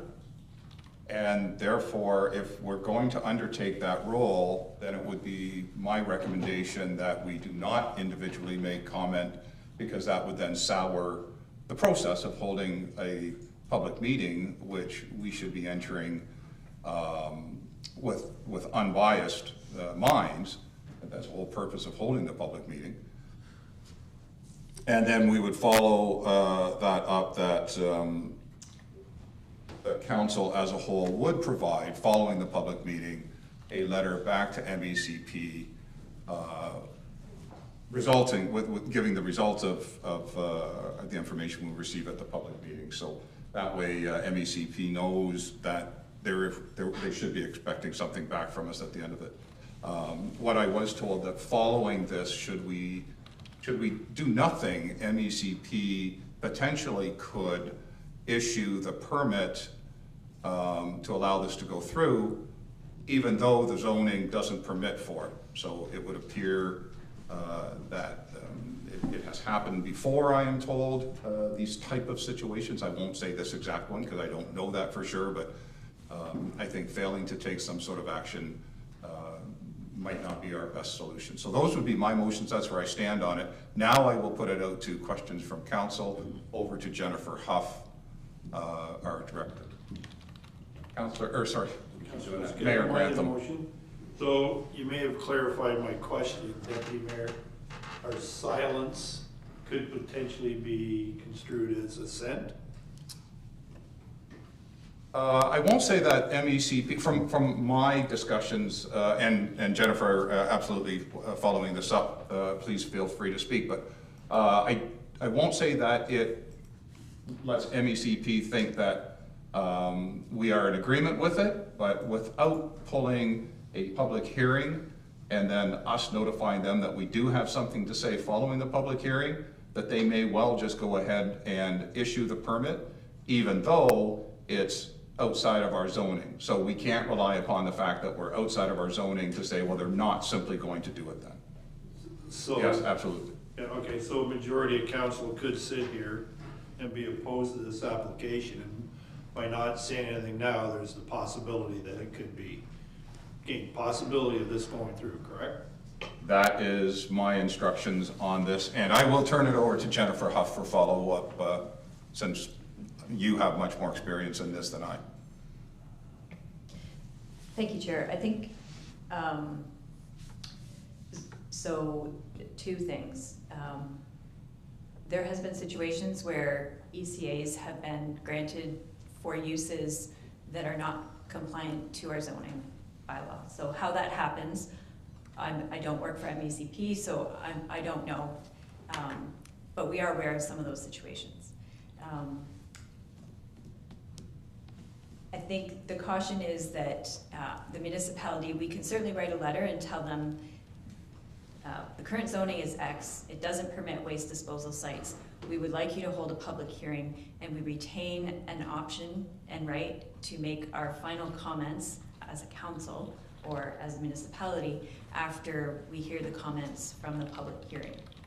I don't think necessarily our comments need to go out today in order to keep our line in the sand, so to speak. I think it's important, though, that we do acknowledge and respond to their letter and let them know that we do intend to comment after we hear the public at this hearing. Thank you. Council Hippel and then Councillor Pelton. So I think, hand up before. Sorry, Councillor Kennis, were you first? Yeah. My apologies. Councillor Kennis, please. Seniority rules. I'll stumble over words. I agree with everything that you said.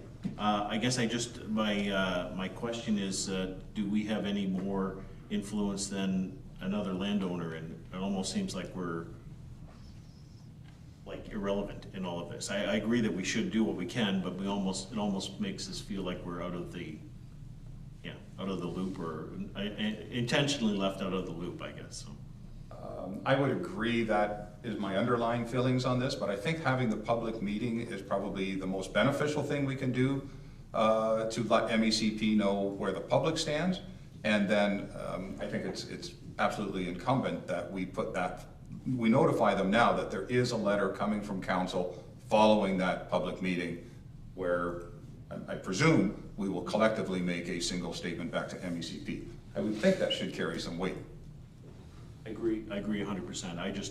For the public's sake, I don't want them to think that we're not trying to do anything, but it almost looks like we're not being given much of an opportunity to do anything. So that's all I'll say. The province can be difficult. Councillor Hippel. Well, to be honest, I was pretty much going to say that I agree with you, but I think the public hearing is such an important piece of this.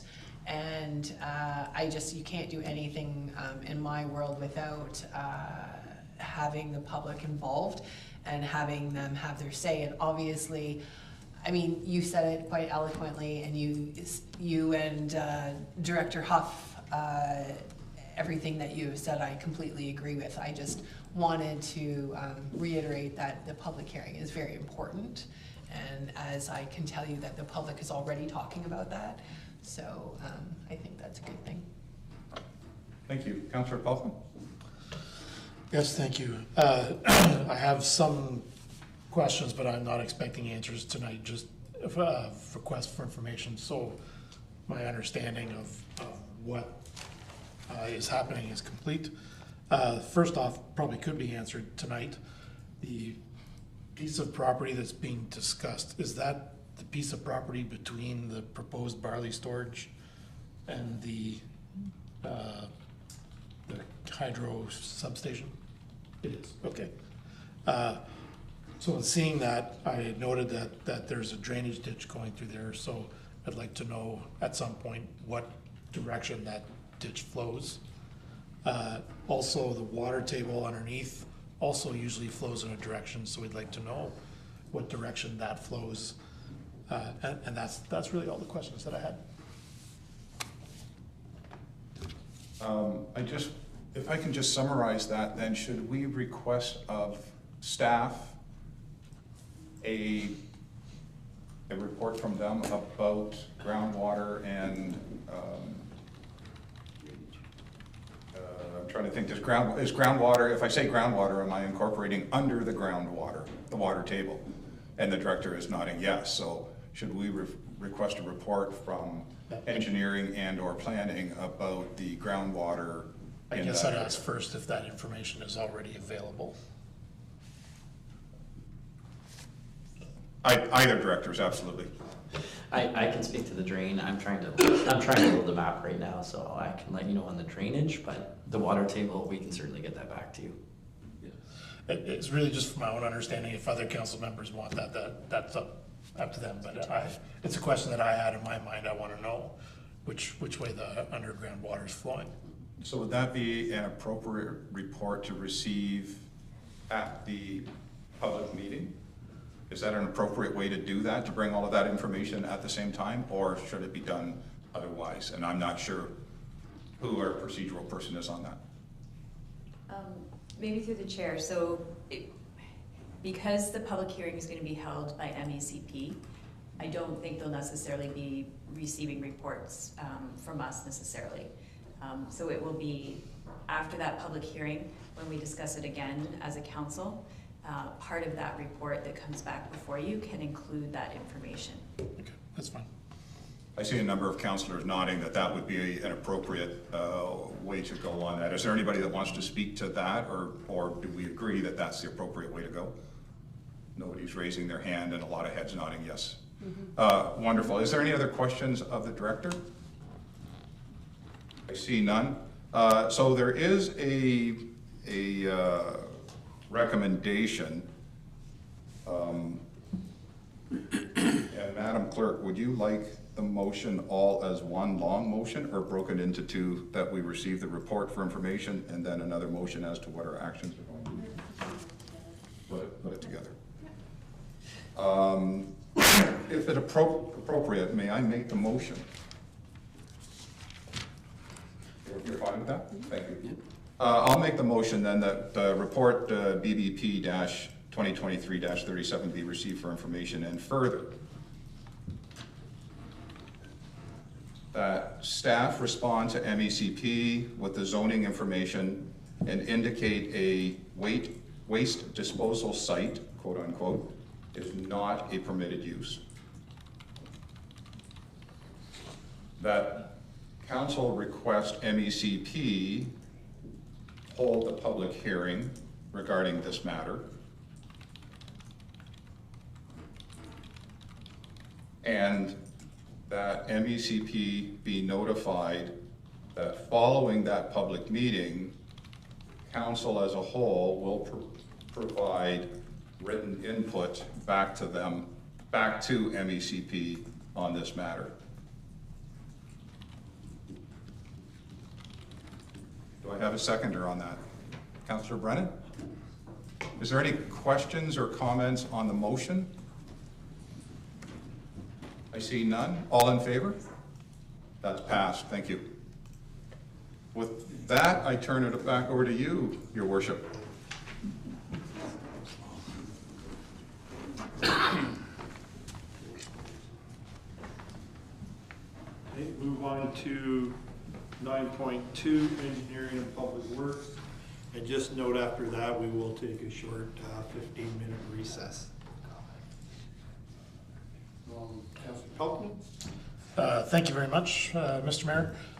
So item number one is an item that's been discussed about from council for many years, and its time is finally coming up to point. Although that was not discussed by this council, it has been discussed before. So I will turn item 9.2.1, the Drury Lane reconstruction tender, to Director Strauss. Thank you, through the chair. So tonight we actually have 3 tender awards for construction. They will all be pre-approval of the 2023 proposed capital budget.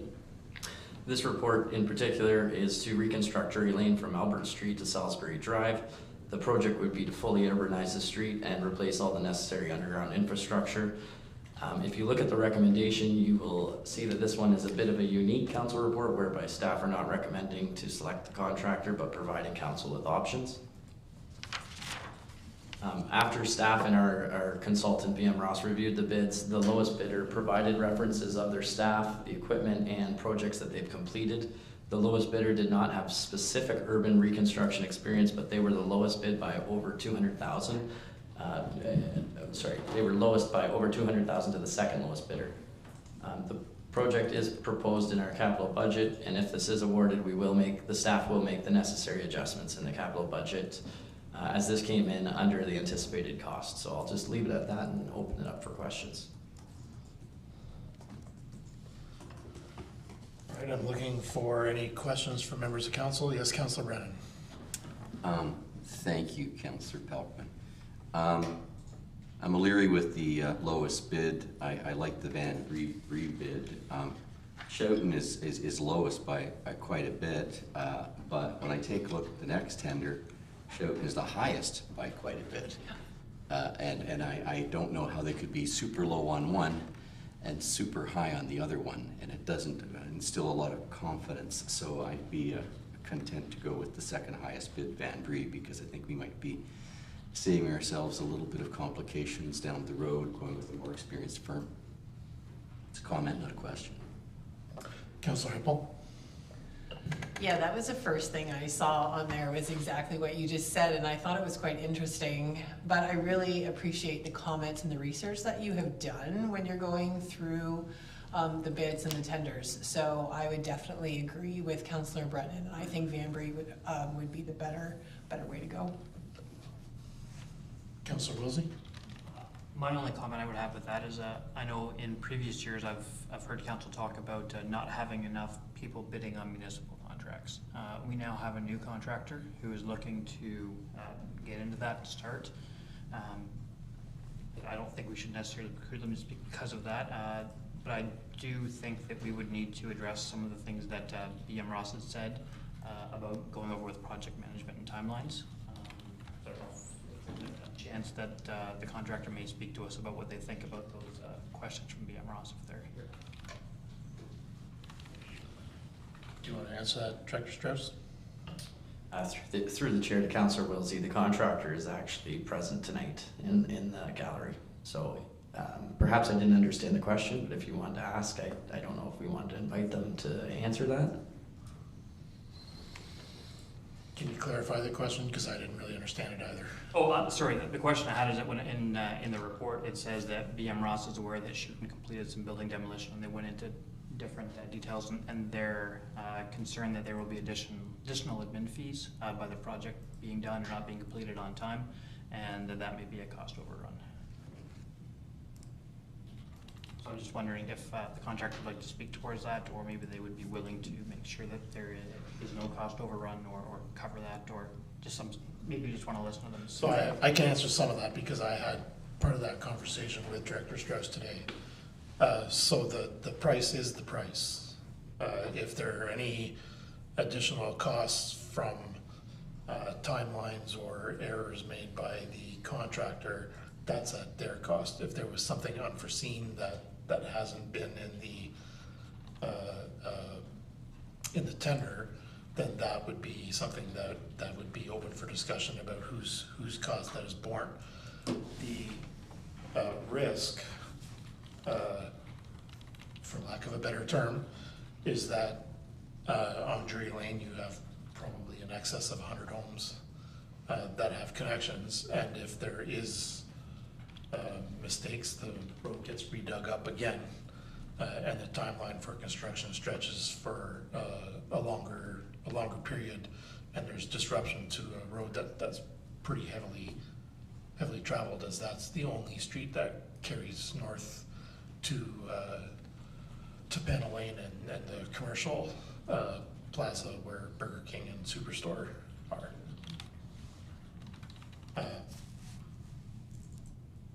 guess it's a little unorthodox to have somebody speak at a tender award, but not impossible. Yes, Councillor Brown. Yes, Councillor Brown. I agree it would be quite unorthodox, and I don't know what the other bidders would think about that. So I'd probably advise against it if I was the chair. But it still doesn't address my concern, I guess the inconsistency of how Schouten can bid $4,075,000, almost double what Burnham does on the Agnes Street extension, and then on the other one be the lowest by a couple $100,000. I'm not assured that there's a consistency there in terms of their project management, how they can be so high on one and so low on the other. And maybe that does go to the fact that they're just entering this type of work, this scale of work. But I don't know if I necessarily want to take that risk with awarding the contract to them when I see this kind of inconsistency, what I view as an inconsistency. Councillor Derbyshire. Okay, sorry, was off. Thank you. I'm not going to speak for them. I will just say I think it's unfair to say they bid this project this and they bid this. If they are a smaller company starting out, maybe they bid this because this is the equipment they have to do this job.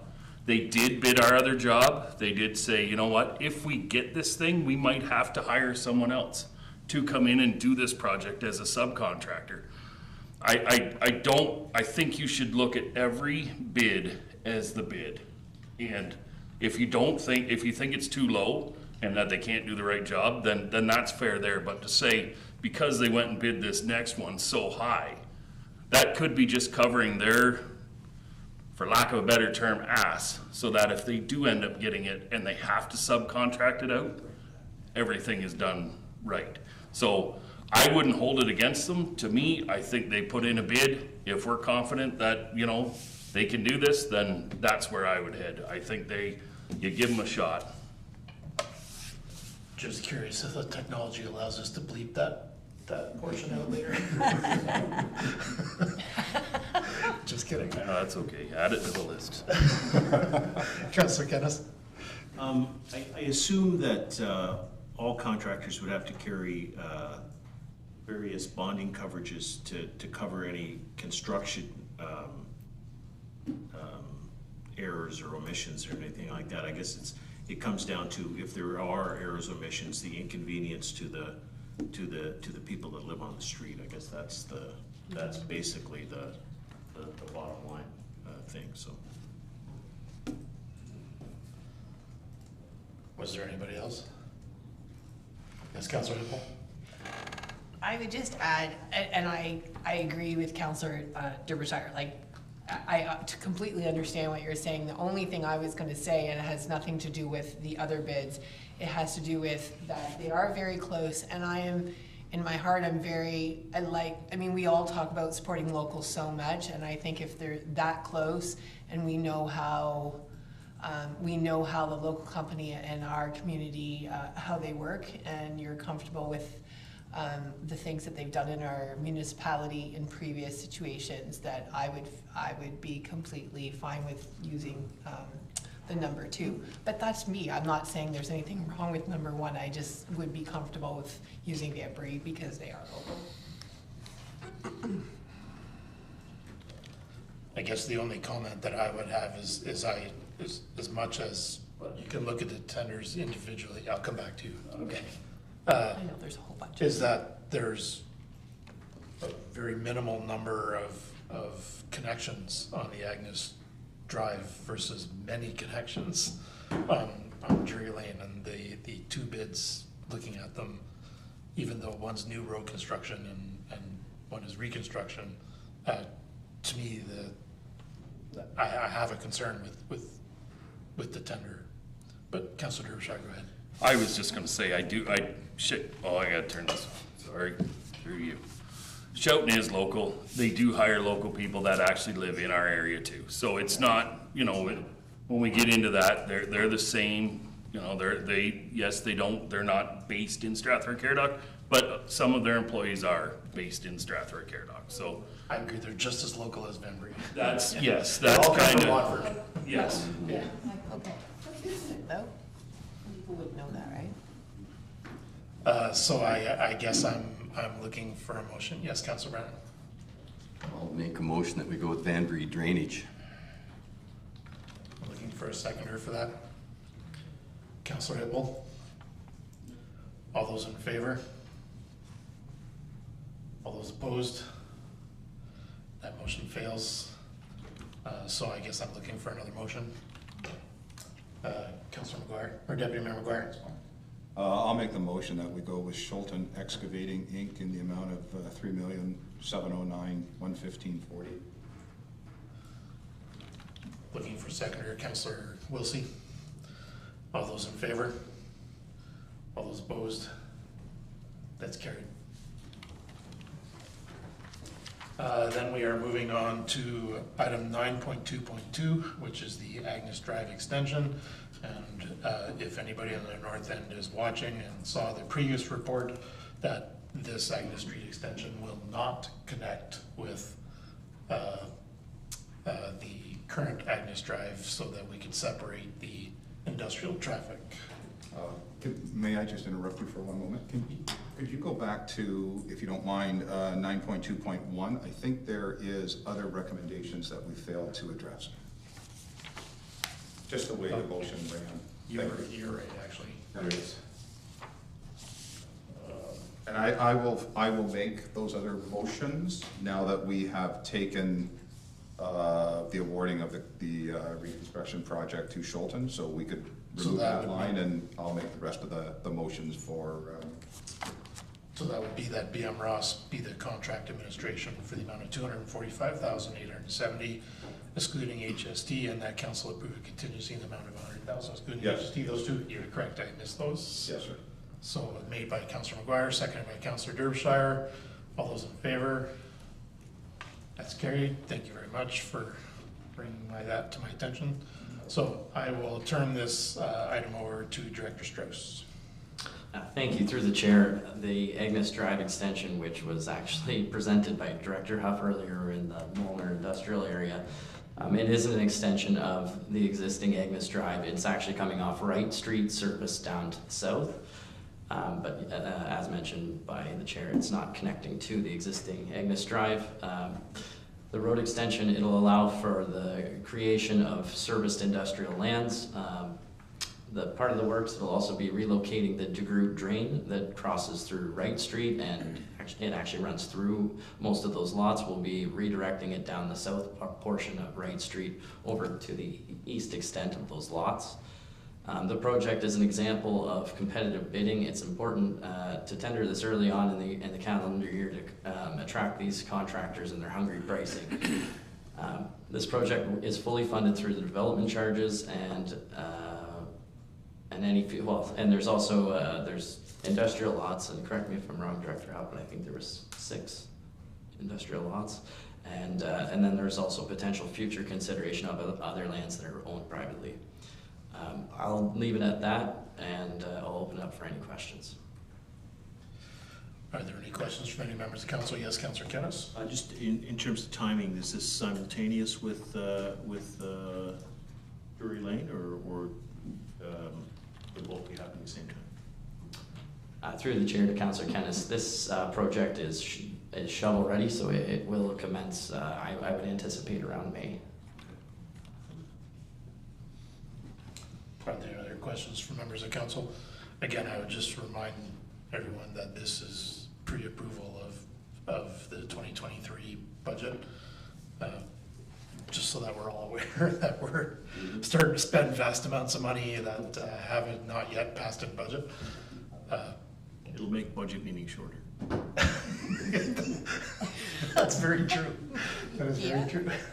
All right, seeing no further questions, and I am looking for a motion that council receive the report EPW-2023-14, the Agnes Drive extension, and DeGroot Drain 2022 tender award, and further that the Agnes Drive extension and DeGroot Drain 2022 be awarded to Burnham Excavating Limited for the amount of $2,362,060.26. Can't forget about the 26 cents plus HST. Made by Councilor Wilson and seconded by Councilor Hippel. All in favor? That's carried. And that brings us to another expensive project, the Albert Street Pumping Station. And just for the public that's watching, the majority of the sewage from the municipality of for the town of Strathroy does go through this building. It pumps a lot of stuff to where it needs to go. So I'll turn this portion over to Director Strauss. Thank you. Through the chair, I'll actually just elaborate. It accepts flows from basically everything that's north and west. If you would say the train tracks run east-west, everything north of the tracks, which is quite a substantial amount. This tender award, it's for the replacement and modifications to our Albert Street Pumping Station, to the various items that are outlined in the comments section of the report. In the proposed capital budget, we had $500,000 for the engineering design, which included a variety of different studies on site, and also $2.5 million for the construction. The electrical in the building is antiquated and past its end of useful lifespan. We do not want to have this building go to complete failure on our system, because the electrical products can actually take up to a 12-month lead time for certain materials. Another issue I'd like to address in the building is we currently do have a potential, I'll say potential, huge safety factor without a proper separation of the sewage being in the same room as the equipment, or the electrical equipment. So this is the NFPA 820 guidance to make the building explosion-proof from with separation measures.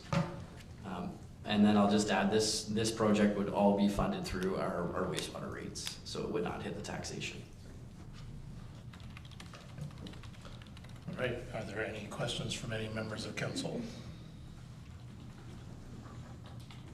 Seeing none, I'm looking for a recommendation that council receive the report EPW 2023-15 regarding the Albert Street Pumping Station upgrades tender award, and further that council award the Albert Street Pumping Station upgrades contract to Burnham Excavating Limited in the amount of $2,225,707.77, excluding HST.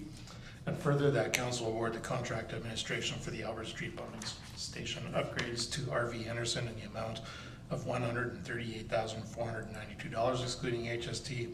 And further, that council approve a contingency in HST in the amount of $60,000. So I'm looking for a motion for that. That would be made by Councillor Kennis, seconded by Deputy Mayor McGuire. Questions? Yes? Yeah, a question I should have asked earlier. So a project like this, is this more heavily weighted to equipment rather than time versus like a street project? Is that, because I mean, it's just a pumping, well, I shouldn't say it's just a pumping station, but it's a small geographical area, I guess is what I'm saying, and compared to like a whole street. So is this, yeah. Through the chair to Councillor Kennis, yes, this will be strictly on material timelines, and the construction will not take very long. And there's no exterior expansion of the building, correct? That's correct. Yep. All right, I'm looking for all in favor. That's carried. Thank you very much. And that brings us to a very enjoyable reading, 9.2.4, the annual reporting of the wastewater facilities. Now I'll turn that over to Director Strauss. Thank you, Chair. So our wastewater facilities annual report summary is required to be presented to the council prior to the end of March each year. So this was the last council I could squeeze this in. For Strathroy Wastewater Treatment Facility, the new filters are now installed. That was a 2022 project, and they are operating as of fall of 2022. You'll note that there was one exceedance for Strathroy, and these filters were down at that time. Now that they're up and running, I expect that this will help with any of the exceedances noted. I'll jump over to Mount Bridges wastewater. We've talked about this facility a lot in depth, and we will be talking about this more at the next council meeting, as we'll be bringing back a report from a third-party company, River Birch, and we'll see what their recommendation is on how to best optimize our facility in the short term. We do have 2 ECAs for this facility. Both are submitted to the MECP. One we've been calling the interim solution, which is an equalization tank to help with the peaks and valleys of our flows. And the other one is to switch over the entire system to an extended aeration system, including headworks building. When Mount Bridges had some poor results with our high ammonium, we did perform toxicity testing, and we reported 0 deaths in our effluent. This effluent outlets to a dry creek just to the east of the facility.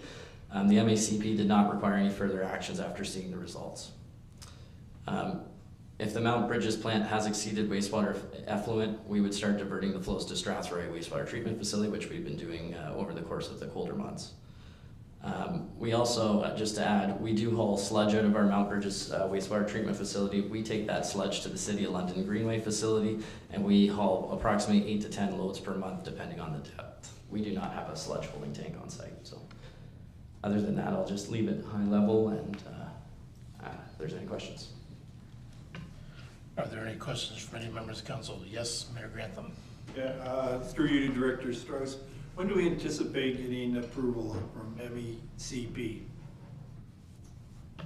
Through the chair to the mayor, I guess there's 2 applications. The first one, I'm expecting that momentarily. I hope I can tell you by tomorrow, but I can't, I don't work for the ministry. I can't really provide a timeline. Any other questions from any other members of council? Yes, Councilor Wesley. To Director Strauss through Chair Buckman, just look at the second application for the MEC. And this may be, feel free to defer this question to later. With the capacity of the second application being equal to the capacity of the initial application from 2009, have we looked at expanding that application to match the headworks capacity and possibly build that in phases so we don't have to reapply as Mount Bridges grows? I don't have an answer for that, Director Strauss. That was a complicated question. Through the chair to Councillor Wilsey, it can be, I can spin this 2 different ways. We do have proposed a sanitary wastewater master plan for 2023, and that would undertake a full study of our system, and that final report should spit out what that future capacity would look like. That is a year away, and I think you're looking for more of a shorter term answer. And we certainly can resubmit another application to the ministry. We are going to be over designing for the development that's currently existing, but we certainly can look at that. It would result in more capital dollars, I will just say. So when you say currently existing, does that include the proposed subdivision agreements that haven't been started yet? I'm sorry, through the chair to the chair. What I was referring to is if we over design, and I'll just say if we went to 2,000 cubic meters, the current proposed development likely won't see that volume of capacity, which is what our screens are currently sized for. So it would be over designing for right now, but it would catch future flows for years to come. I guess that question can be asked again if we ever reach any capital projects for the year, but currently they're not in place yet. So go ahead, Councilor Wilson. Yeah, and just to clarify that, the only reason I'm thinking about that is with knowing the timeline of the MECP and how long it takes to get things once they're done. What I'm just seeing that could happen is we get this approved for 825, and then we build it to that, and then 3 years from now we find out it has to get larger, and we're going through this whole process again in 3 years. I'm just trying to avoid future times and just pre-plan. But we can discuss that at a later date. It doesn't have to be tonight. Okay. Are there any other questions? I think the important point that was put there is that even though the difficulties with the Mount Bridges wastewater treatment facility, that there hasn't been pollution of the water going into the creek, we've been able to put things in place that prevented that from happening. So I just wanted to make that clear that creek remains healthy, even though it's dry for a good chunk of it. Yes. Okay, I'm looking for I believe a motion to receive for information report EPW 2023-16 regarding the 2022 annual reports for the Strathroy and Mount Bridges wastewater treatment facilities. Made by Councillor Kennis. I need a seconder. Councillor Brennan. All those in favor? Anybody opposed? That's I carried. was with you. In a daze. Thank you very much, and that concludes the environmental services portion, so I will turn the meeting back over to the mayor. Thank you, Councillor Pelkman. It is now 8:16. I'm going to suggest we sit in recess for 15 minutes, so let's take it to 8:35. How's that? A little ahead of time. Okay, motion to recess. Deputy Mayor McGuire, seconded by Councillor Hippo. All those in favor? There you go.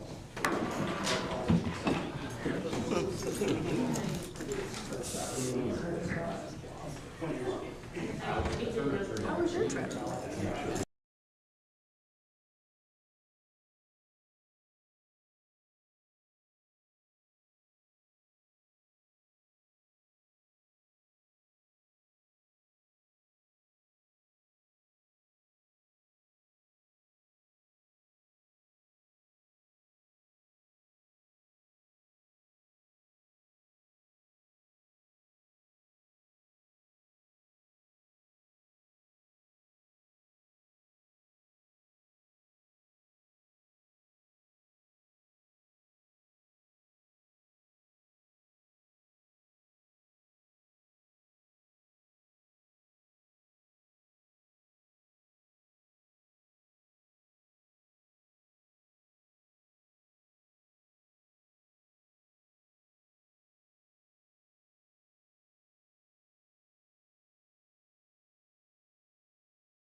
jar.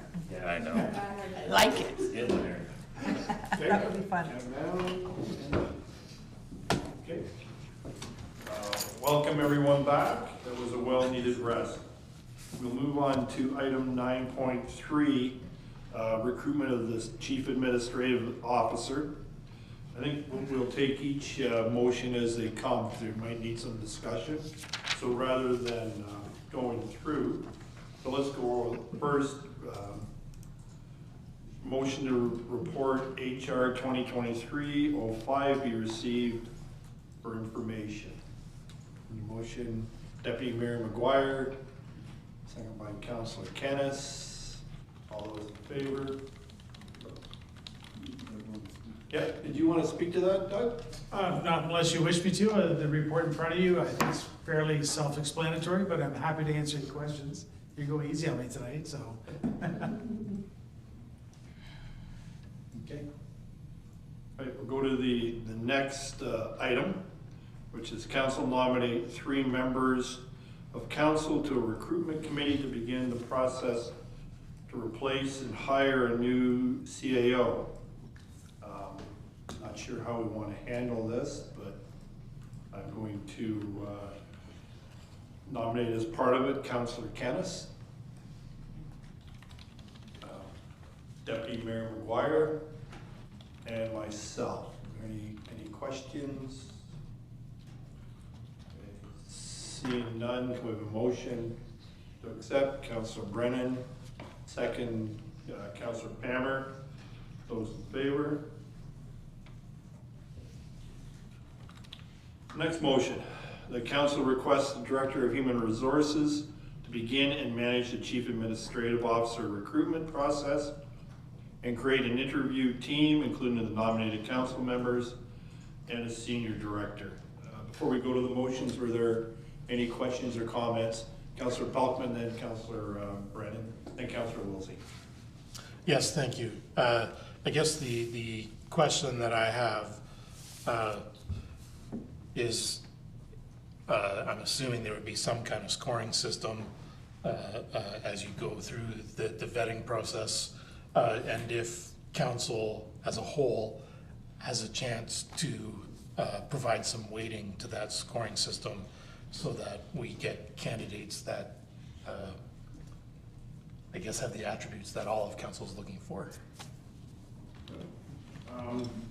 Director Payne, why don't you answer the questions as they come, and if I need to. No, for sure. Thank you, Your Worship. So yes, most definitely. There'll be a scored, obviously, through scored interviewing, panel style interview type thing. We'll score against the qualifications of the posting, the qualifications that we call out the council sees before you. And to your last point about the rest of council, if council wishes, we can, the initial team can narrow down to 1 or 2 candidates, and those candidates could present to full council if you so wish.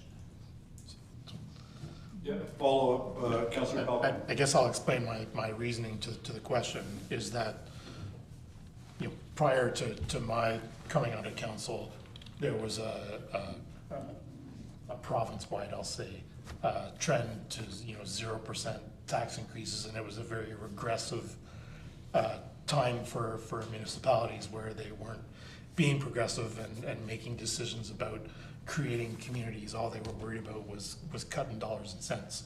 And likewise, I think that the CAO that we hire needs to fit in with the thoughts that we had. And myself, I want to see a very progressive, open-minded municipality, not a regressive one.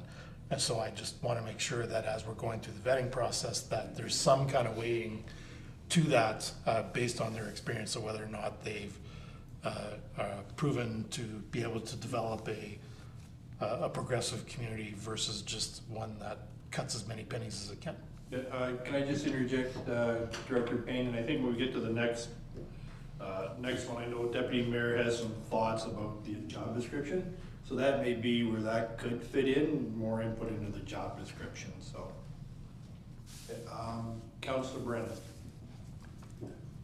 Just to clarify that question, it says council requests the Director of Human Resources to begin and manage the chief CAO recruitment process. So the interview team will be 3 members of council, a senior director. Will the director of human resources be the 5th member of that team? I'm just looking at this. Yeah. It doesn't say that he's a member of the team. No, I assume he will be a 5th member of the team, yes. Yes, that's correct. Okay, thank you. And Apologize for that. No, that's okay, just clarifying. And just to piggyback on Councillor Talkman's comments, yes, I think, anything to do with the process we've gone through with our strategic planning and our master plans, all of that, I certainly would like to see something in the interview process where applicants are familiar with and give their thoughts on how they would go about dealing with those documents, just so that doesn't all just go out the window. Okay, thank you. I think Councillor Wilsey had one, then yourself, Councillor Kenneth. Yeah, and my comment kind of falls in line with Councillor Polkman and Councillor Brennan. It's just, we've been asked by a few members of senior staff over the last few weeks. They've just made comments that we don't have a vision statement for what we're going for as a new council. I would just like to make sure that whatever CAO that we bring along does align with the vision of council and where we think we're going and where we want the municipality to go over the next 4 years and beyond that if we can. So my thought and my question is, do we have time as a council to develop a mission statement? I don't know what the timeline is for getting a CAO and putting it out, if we had time to do that before the interview process starts. Or if we just have to go forward and do our best. Yeah, acting CEO Bacon can probably help with that and answer the question. So we had, through the chair to yourself, Councilor Wilsey, so we have already gone out for a tender on a strategic plan. So we've received those now. I guess it's timing, is this council wanting to sort of start that process and get that person in place for the strategic plan, or do we want to hold off on sort of giving the that position over from the strategic plan to the new CAO? So we've already received those bids, so we do have that, and the goal is to sort of get that rolling, because we did do it in tangent with the Police Services Board. So there is some, depending on how those bids, we haven't opened them yet, to see where they're at. The opportunity was for consultants to bid on both or just one. So I think that'll also be part of it. But I would clearly say that there is strategic plan in place currently, but then also we are looking at developing another one. Okay. Councillor Kenneth. I was just going to comment, I think in the end, I think it's going to be important that all of council hears from the final candidate or candidates. I think that's, I don't think, I think I think you all need to be involved in the end in coming to a final thumbs up on whoever that person is, so. Yep. In agreement, Deputy Mayor McGuire. Thank you, and I agree 100% with your statement, Councillor Kennis. I think it's absolutely important. I think a minimum of 3 candidates, and the way I envision this process undertaking is council will be kept apprised as to kind of the general,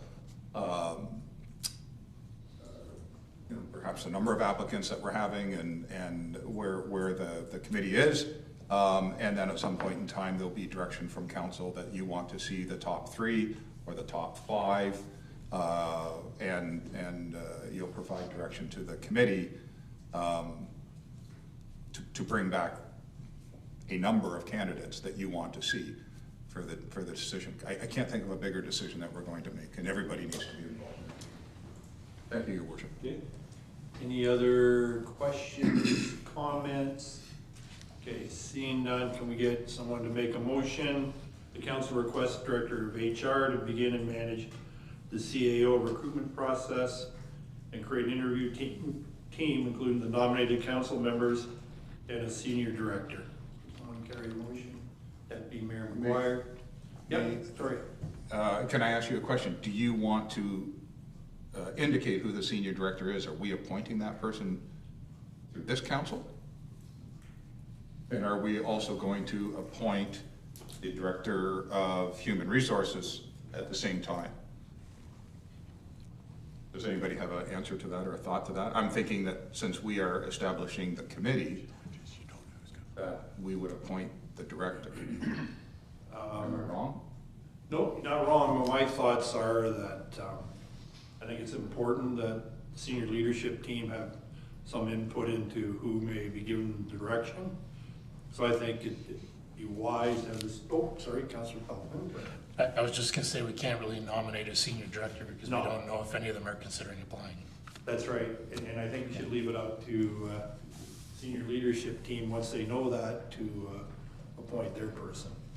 So should we, can I request a friendly amendment to this proposed motion, whoever is going to make it, that after the senior director, including that, and a senior director and the Director of Human Resources, so that that is captured? Okay. Thank you. I'll make that motion then. Thank you. I understand what you're saying. Seconder, Councillor Peltman, those in favor? Thank you. The final one, council approved the attached job description for the position of Chief Administrative Officer to assist in the creation of a job posting. Any questions, concerns? Deputy Mayor McGuire. Thank you, Your Worship. I would propose that we do not include this in our recommendations at this time. And if anything, we direct that back to the council as the first job, or sorry, the committee, as that the first job that they're going to do is to review that document and perhaps bring other alternatives or amendments back to this committee, back to this council, should we want to amend that document. Now is an excellent opportunity to really delve into that document and compare it against others and really see what we want in our next CAO. I would move that we not include it now. Any other comments, concerns? Director Payne, and then we'll come back to Councillor Peltman. Thank you, Your Worship. Excuse me. I think, to Deputy Mayor's point, I have many CAO job descriptions across our region, so that's not a problem reviewing that. That's essentially what I did with this one. I think we have to, I'll educate the team with respect to how we link it into our compensation. There's different levels of experience required per the hierarchy process and what have you, so. I guess my point is, I have many to review. If you don't like what you see, I can definitely provide many options. That's essentially how we created this one, so. Councillor Peltman. I don't even know how this one compares to the current one that we have. Whatever we see as coming towards council, I would just like to see what changes have been made, so we can compare what was to what is being proposed. Any other comments? I'll take direction from Deputy Clerk or the CAO. Can we just table that motion until a further time? So we did a motion to table it? No, we just won't vote on it. Okay. Councillor Kennis. I just want to say, I think time is of the essence too, so I think that we need to, not prolong anything. We need to move forward as quickly as possible. Okay. And fair comment, that being said, we should talk to Director Payne and have our first meeting as quickly as possible. Okay. Thank you for your efforts, Director Payne, it's appreciated.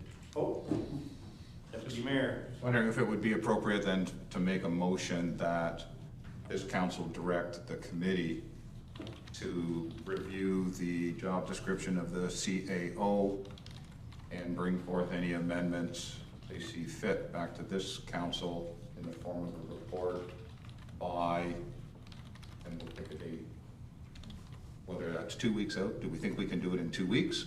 I think we could. We'll have a report in 2 weeks. So I'll make that the council directs the committee to undertake that task and bring it back to this council at our next meeting in 2 weeks, whatever the date is. April 3rd. Thank you. Okay. You make that motion? Yes, I do. Second question, Councilor? Yeah, and maybe like a timeline of the process, if we can work together to put a timeline for the whole process as well at that time, so. Okay. I'll second. He'll second that. All those in favor? Carried. Thank you. Okay, we move on to reports and committees. We have 4 in front of us. Did anyone have any comments or questions of any of the 4 minutes? Seeing none, have a motion to accept the reports from boards and committees for information. Councilor Brennan, seconded by Councilor Wilsey.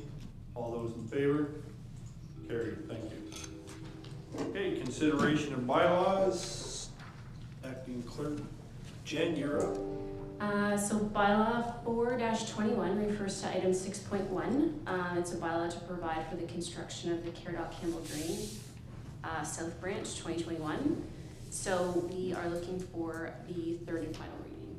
Okay, I have a motion for bylaw number 0421, received 3rd and final reading. Deputy Mayor McGuire, Councilor Pelkman, all in favor? Carried. Bylaw 2-23 refers to item 6.1, a bylaw to provide for the construction of the Phillip Drains 2022. So we are just looking for 3rd and final reading. Okay, we have a motion to receive 3rd and final reading. Councilor Brennan, seconded by Councilor Derbyshire. Those in favor? Carried. Bylaw 10-23 refers to public meeting number 2.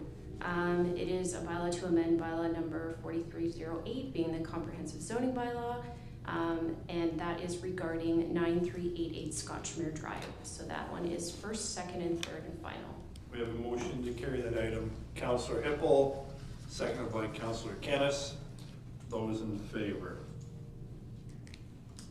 Bylaw 1123 refers to item 6.2. It's a bylaw to provide for the construction of the Gabriel Old Drive Drain 2023, and that one will receive 1st and 2nd reading only. With that, we have a motion to receive 1st, 2nd, and 3rd. Councilor Derbyshire, seconded by Councilor Kennis. All those in favor?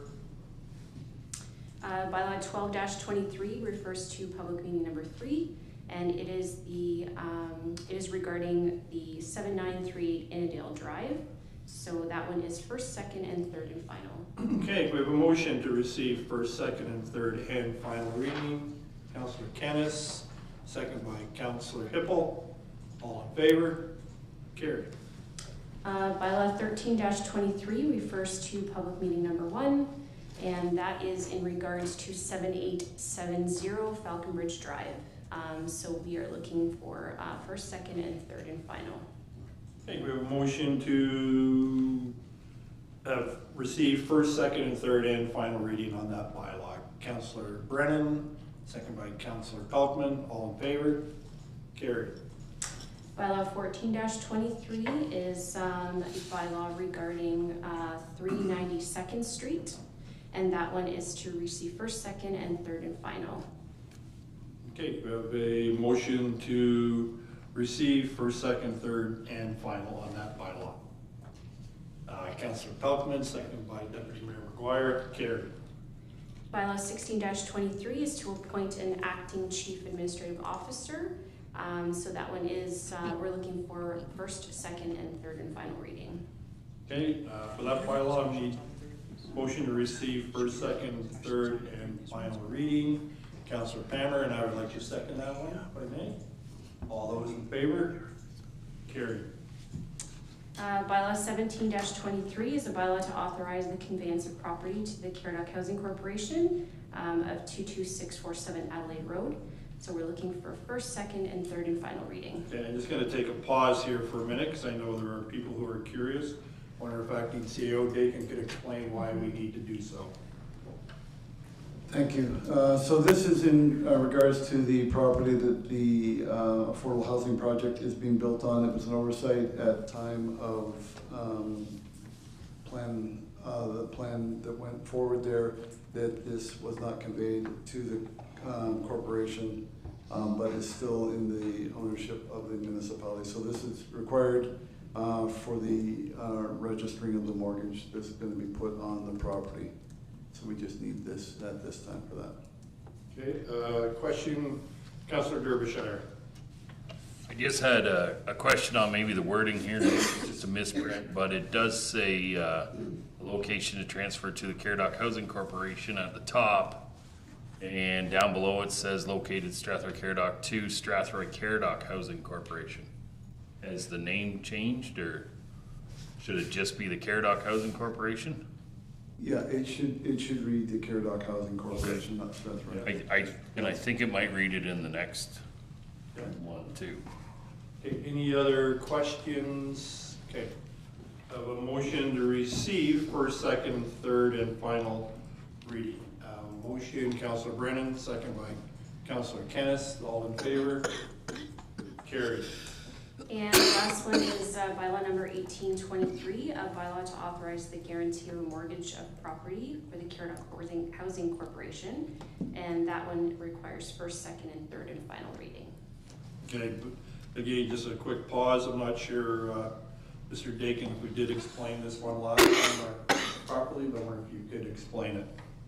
So this is a bylaw authorizing the municipality to act as guarantor for the mortgage until the conditions are met, which is, I believe, $630,000 in income from the Caradoc Housing Corporation. Are there any questions? Councillor Derbyshire. Just again, it is referred to here almost everywhere as the Strathroy-Caradoc Housing Corporation. So that should be corrected. We'll get that fixed. Any other question? Councillor Kennis. That's gross income on the property? I believe it is gross income, yes. Any other questions? Okay, seeing none, can we have someone to bring forward a motion to receive first, second, third, and final reading? Councillor Kennis. Need a seconder. Councillor Brennan. Thank you. All those in favor? Carried. Thank you very much. Thanks, Jen. New business. Is there any new business anyone would like to bring forward? Councillor Wilsey.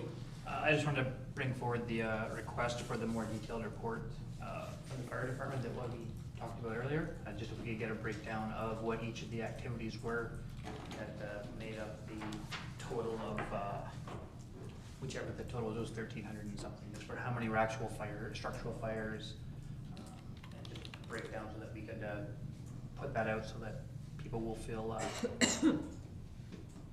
just more informed. Yep, I see Mr. Dakin writing it down, so. Any other new business? Okay. I have one, and it'll be a continuation of the last couple of bylaws regarding Caradoc Housing and the affordable housing project. For lack of a better word, there's a little bit of a shortfall in the funding, and I'll have Acting CAO Dakin explain it, but we have approached the county for a $1.1 million loan, and it was their request that in order to proceed, that it be brought forward as a vote of council. So I'll just have Mr. Dakin explain the series of events. Thank you. So originally when the project was initiated, we had in place a agreement with CMHC for them holding the mortgage on the property, and then we were looking to FCM to augment those funds through a grant and a loan component. So it was 1.1 grant and 1.1 loan from from FCM to go against the other, I believe it was around 9 million from CMHC. CMHC came back and basically offered a $2.7 million grant instead of the loan, but would also act as insured on the first mortgage that was held by Caradoc Housing Corporation. So with that pivot away from the loan, the 30-year mortgage with CMHC, there became an issue with FCM's mortgage of 30 years sitting in the way of a 5-year renewable with First National, which is now the mortgage holder for the affordable housing project. So in order to appease that, we basically had to cut ties with FCM because their package involved both the grant as well as the loan.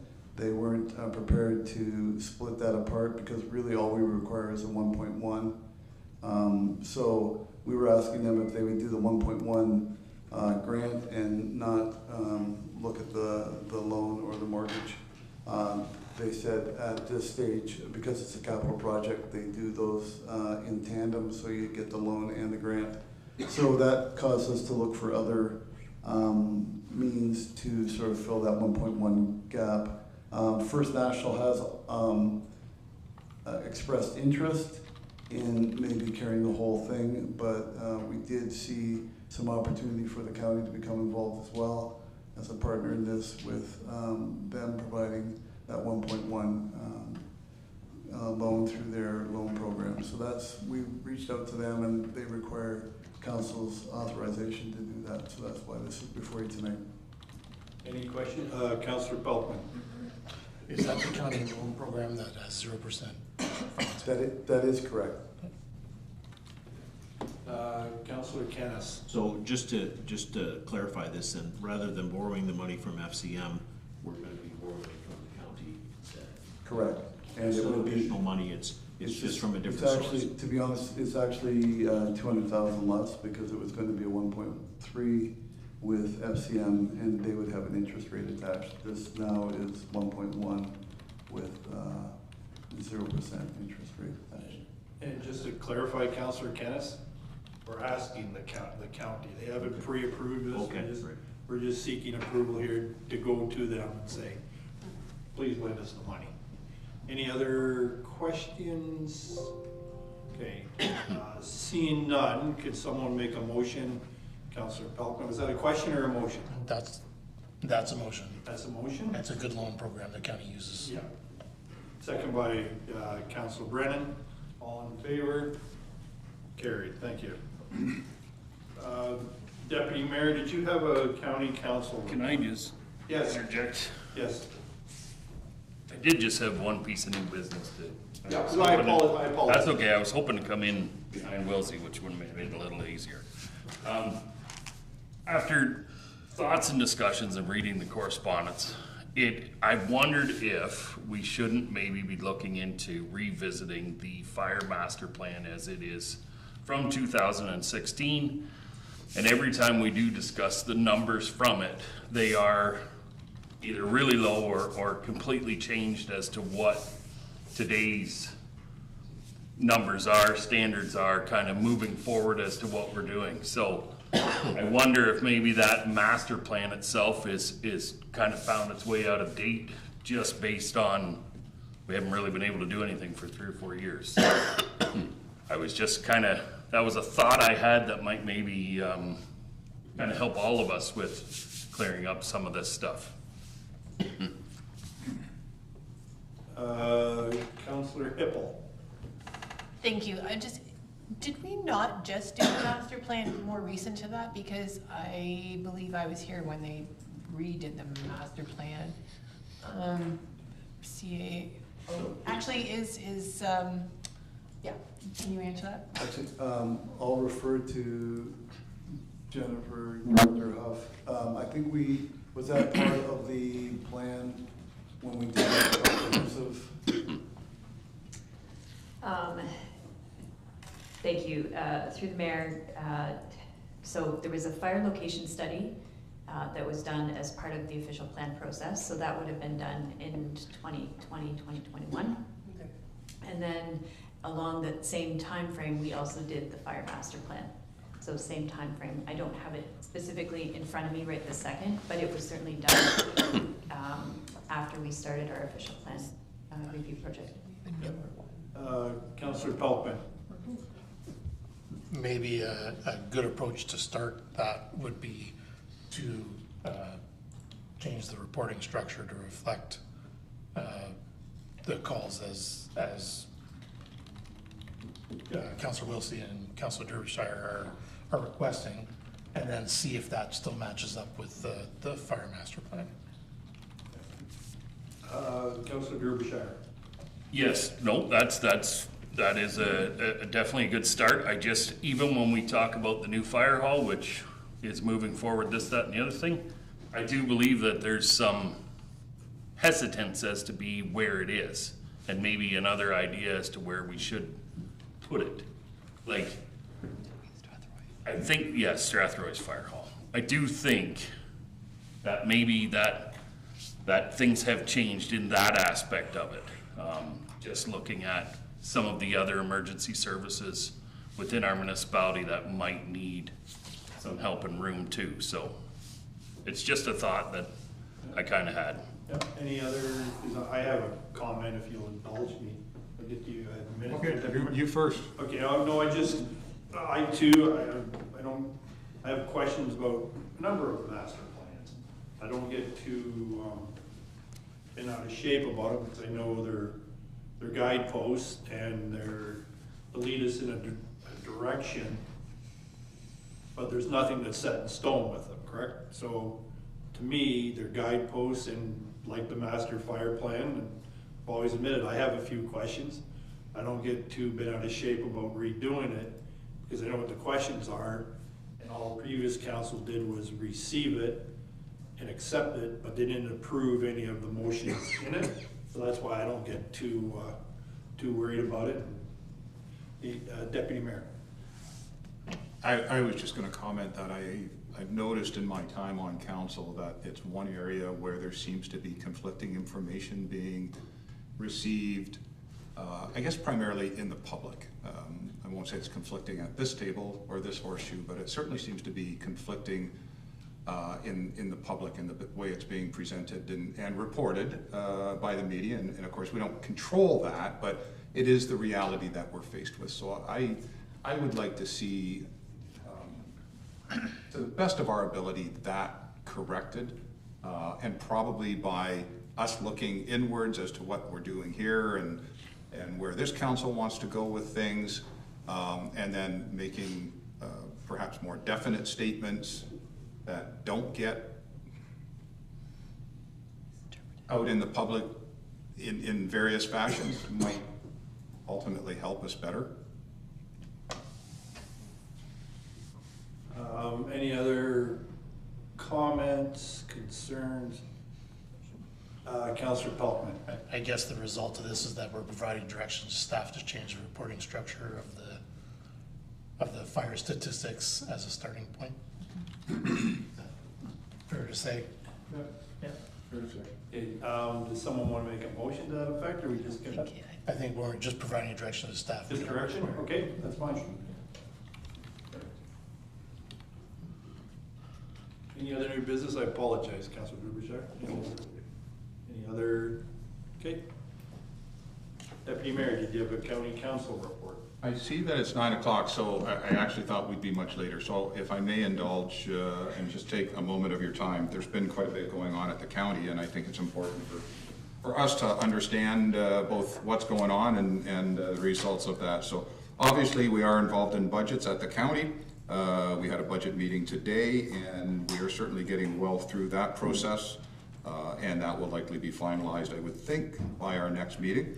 A couple of really great points to bring out. Middlesex London Health Unit did a zero-based budget, and of course the county is responsible for that. So they did zero-based budgeting this year, and they actually have a zero increase, probably the only one we're ever going to see this year. So I think that's important to bring forth. They did some really good work there. One of the interesting things that I really kind of got information on most recently was The levy, and what is the levy? I hear it thrown around all the time, and kind of, what is this levy? As if it's some sort of a invoice that's presented to the municipality by the county, and we have to pay this invoice. And that is not at all what it is. Levy is just another word for a tax. So at the county level, we do assess a tax to every property in the county. That tax is used for the betterment of the county as a whole. Some of that lands in our municipality, some of it lands in Southwest Middlesex. It lands where it needs to land. But you are assessed a levy by the county simply because you own property in the county. And our role at Strathroy-Caradoc is to collect that levy, much like we do for the school boards, and simply pass it on. So that was something I've learned, and at least for me, that quite honestly was enlightening, because I felt that the way the word was being used was like we were given an invoice, and we simply had to pay that invoice, and then the question was, well, what do we get giving you the money? Well, you don't get, that question doesn't flow with the idea that the county sets a tax to every person. We simply collect it and give it over to the county, and then it flows out. And obviously, the mayor and I will sit on county council, so we hold 2 of 10 seats. And then that flows through their council as to how services are distributed. I can also tell you that historically, and as it is right now, Middlesex County has the lowest tax rate of any county that came up on the map. We were essentially looking at southwest Ontario, but we are and have been historically very, very low levy rate, tax rate, and that will continue for this year. We're that far along the budget that I think we know where the numbers are going to fall. So that was enlightening. I could go on for hours because there's been so much going on, but that's what's happening at county. So unless you have any questions specific to what's going on at county, which I'd answer for you if I know the answers, that's all I have. Thank you. Sir, any questions to Deputy Mayor McGuire? Just as a question, could you enlighten us on what's happening with Melbourne and Glendon and the intersection there? I think that was brought up in the last. No, I can't. Yeah, I can't. I'm sorry at this moment. Yeah, there's reasons. Councillor Kenneth. Just on the London Middlesex Health Unit, you mentioned that earlier in their zero increase this year. Just wondered, during COVID, were all of the costs or extra costs that they incurred covered by the province, or did the county have to cover any of the increased operating expenses for COVID? And is that, like, they had a large number of staff that were trackers and tracers and all those types of things. Has that been reduced now? And yeah, just wondered whether that has an impact on the budget at all. So I do happen to sit on their board, and I do happen to sit on their finance and facilities, so I have a little bit of knowledge in this. So COVID was primarily direct funded by the province. If you want, I could get you the numbers, but I don't have them in front of me. But it was all funded by the province. That funding has now started to wind down and has significantly been decreased for 2023. Most of those jobs were contract jobs or part-time jobs, so they really didn't affect any full-time positions within the health unit itself. I think it's fair to say that in 2023, the health unit is receiving very little COVID funding and probably just enough to wind the programs down. From what was said to me, I expect COVID funding will likely disappear in 2024. I think that's a fair statement to make, and certainly the medical officer of health, Dr. Alex Summers, he has his gut feelings on how this is all going to roll. When I listen to it, my thoughts is that it's going to be very much like your yearly flu shot, is essentially where it's going to land. Don't take that to heart. I'm not the medical officer of health. I could get a statement from him if it was that important. The zero-based budgeting was a very interesting process to watch the health unit go through. It did result in service cuts. It did result in moving operations around, but that is what they undertook, and it's been approved. That budget has been approved at 0%. It'll be interesting to see where that flows in 2024, because obviously that means that the health unit has been run very, very lean, and now with the 0% in today's times, it's even more lean, and we'll see where that flows for 2024. And any dollar increase by the health unit is 85%. I believe the numbers are 85% to the City of London and 15% being picked up by the county. Very similar to land ambulance, which has a significant increase this year, which will very significantly increase the county levy, county tax, but for land ambulance, it's really a non-discretionary spending. If somebody phones for an ambulance, the chief, Neil Roberts, must send an ambulance. Like, we can't say we don't have one. They have to be sent. So there's not a lot of wiggle room with land ambulance EMS.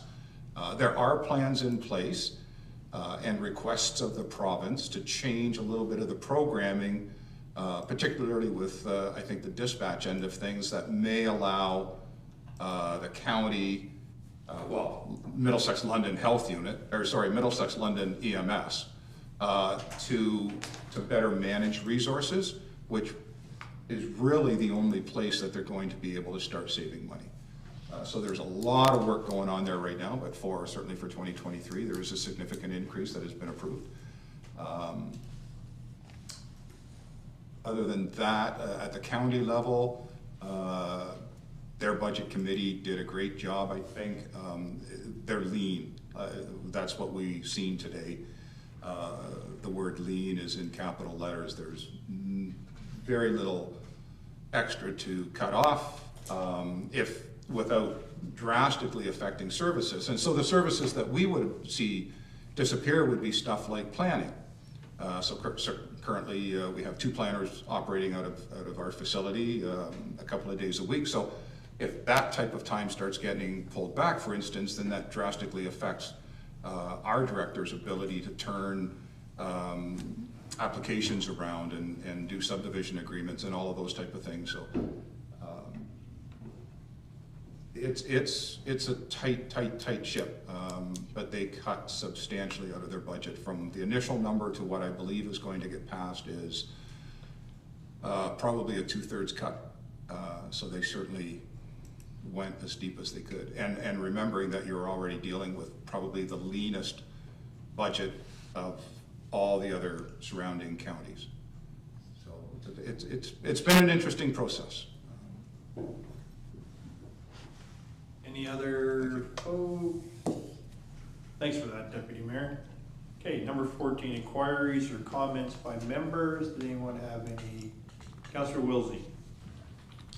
The Ward 2 councillors are continuing our meet and greets. We're having one on March 28th at the Cream Beanery from 6 to 8 p.m. and everyone is welcome to come out and talk to your Ward 2 councillors. Hey, any other comments? Councillor Derbyshire. I do have an inquiry, just to go back to the health thing. When I look at the job applications on our website, it still says about the COVID vaccination. You still have to be vaccinated. Are we sticking with this, or is this going to continue on for a long time? Or I don't even know who this would apply to as an inquiry, but. I wanted to say stay tuned, but I'm going to let Mr. Dakin respond. So currently, that is the policy, and so until that policy is changed, that will just be part of it. So I think what I would recommend is that we probably get a report from Director Payne from Human Resources on where we're at on that process, so that then council can debate that. and move that item forward. So that's, we can make sure that Director Payne gets that instruction and moves forward with that, if that's council's wishes.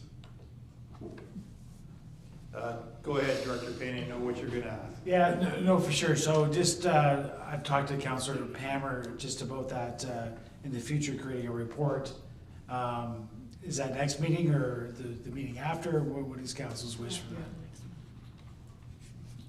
The meeting after. Yeah, the meeting Is after. that fine? So it'll be the 20th. See, it was hired. So, yeah, so, it came up through Councillor Amber, and so what she is away for the next two, I think it is, or just one, sorry. So it'll be the second meeting in April. We'll bring that forward. Sorry, So that everyone's in attendance, and especially the initiator. Any other comments? I just have one quick one. I was told upon assuming this job that some things aren't bright and shiny.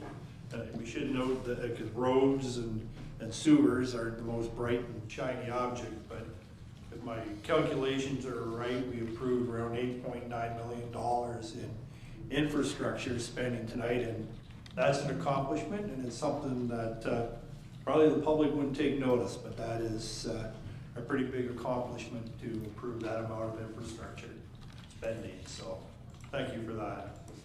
Okay, scheduled meetings, next one is Monday, April 3rd, 2023. Let's have a motion to adjourn. Deputy Mayor McGuire, second by Councillor Wilsey, all in favor? Carried. It's earlier than